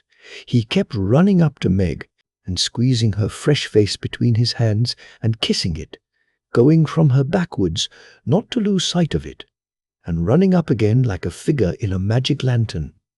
And whatever he did, he was constantly sitting himself down in his chair, and never stopping in it for one single moment, being, that's the truth, beside himself with joy. "And tomorrow's your wedding day, my pet," cried Trotty, "your real happy wedding day." "Today," cried Richard, shaking hands with him. "Today. The chimes are ringing in the new year. Hear them." They were ringing. Bless their sturdy hearts, they were ringing. Great bells as they were, melodious, deep-mouthed, noble bells, cast in no common metal, made by no common founder. When had they ever chimed like that before? "But today, my pet," said Trotty, "you and Richard had some words today." "Because he's such a bad fellow, father," said Meg. "Aren't you, Richard? Such a headstrong, violent man. He'd have made no more of speaking his mind to that great alderman and putting him down, I don't know where, than he would of. Kissing Meg, suggested Richard, doing it too. No, not a bit more, said Meg. But I wouldn't let him, father. Where would have been the use? "Richard, my boy," cried Trotty, "you was turned up trumps originally, and trumps you must be till you die. But you were crying by the fire tonight, my pet, when I came home. Why did you cry by the fire?" "I was thinking of the years we've passed together, father, only that, and thinking that you might miss me and be lonely." Trotty was backing off to that extraordinary chair again, when the child, who had been awakened by the noise, came running in half-dressed. "Why, here she is!" cried Trotty, catching her up. "Here's little Lilian! Ha, ha, ha! Here we are, and here we go! Oh, here we are, and here we go again! And here we are, and here we go! And Uncle Will, too!" stopping in his trot to greet him heartily. "Oh, Uncle Will, the vision that I've had tonight, through lodging you." "Oh, Uncle Will, the obligations that you've laid me under by your coming, my good friend." Before Will Fern could make the least reply, a band of music burst into the room, attended by a lot of neighbours, screaming, "A Happy New Year! Meg! A happy wedding! Many of 'em!" and other fragmentary good wishes of that sort. The drum, who was a private friend of Trotty's, then stepped forward and said, "Trotty Veck, my boy, it's got about that your daughter is going to be married tomorrow. There aren't a soul that knows you, that don't wish you well, or that knows her, and don't wish her well, or that knows you both, and don't wish you both all the happiness the new year can bring. And here we are, to play it in and dance it in accordingly," which was received with a general shout. The drum was rather drunk, by the by, but never mind. What a happiness it is, I'm sure, said Trotty, to be so esteemed. How kind and neighbourly you are. It's all along of my dear daughter. She deserves it. They were ready for a dance in half a second, Meg and Richard at the top, and the drum was on the very brink of feathering away with all his power, when a combination of prodigious sounds was heard outside, and a good-humoured, comely woman of some 50 years of age or thereabouts came running in, attended by a man bearing a stone pitcher of terrific size, and closely followed by the marrow-bones and cleavers and the bells, not the bells, but a portable collection on a frame. Trotty said, "It's Mrs. Chickenstalker," and sat down and beat his knees again. "Married and not tell me, Meg?" cried the good woman. "Never. I couldn't rest on the last night of the old year without coming to wish you joy." "I couldn't have done it, Meg, not if I had been bedridden, so here I am. And as it's New Year's Eve, and the eve of your wedding too, my dear, I had a little flip made and brought it with me." Mrs. Chickenstalker's notion of a little flip did honour to her character. The pitcher steamed and smoked and reeked like a volcano, and the man who had carried it was faint. "Mrs. Tugby," said Trotty, who had been going round and round her in an ecstasy, "I should say, Chickenstalker, bless your heart and soul, a happy New Year, and many of 'em." "Mrs. Fright Tugby," said Trotty when he had saluted her, "I should say, Chickenstalker, this is William Fern and Lilian." The worthy dame, to his surprise, turned very pale and very red. "Not Lilian Fern, whose mother died in Dorsetshire?" said she. Her uncle answered, "Yes," and meeting hastily, they exchanged some hurried words together, of which the upshot was that Mrs. there, Chickenstalker, shook him by both hands, saluted Trotty on his cheek again of her own free will, and took the child to her capacious breast. "Will Fern," said Trotty, pulling on his right-hand muffler, "not the friend you was hoping to find?" "Aye," returned Will, putting a hand on each of Trotty's shoulders, "and like to prove a most as good a friend, if that can be, as one I found." "Oh," said Trotty, "please to play up there. Will you have the goodness, to the music of the band, and the bells, the marrow bones and cleavers, all at once, and while the chimes were yet in lusty operation out of doors, Trotty, making Meg and Richard second couple, led off Mrs. Chickenstalker down the dance, and danced it in a step unknown before or since, founded on his own peculiar trot. Had Trotty dreamed? Or are his joys and sorrows, and the actors in them, but a dream, himself a dream, the teller of this tale, a dreamer, waking but now? If it be so, O listener, dear to him in all his visions, try to bear in mind the stern realities from which these shadows come, and in your sphere. None is too wide, and none too limited for such an end. Endeavour to correct, improve, and soften them. So may the new year be a happy one to you, happy to many more whose happiness depends on you. So may each year be happier than the last, and not the meanest of our brethren or sisterhood debarred their rightful share in what our great Creator formed them to enjoy.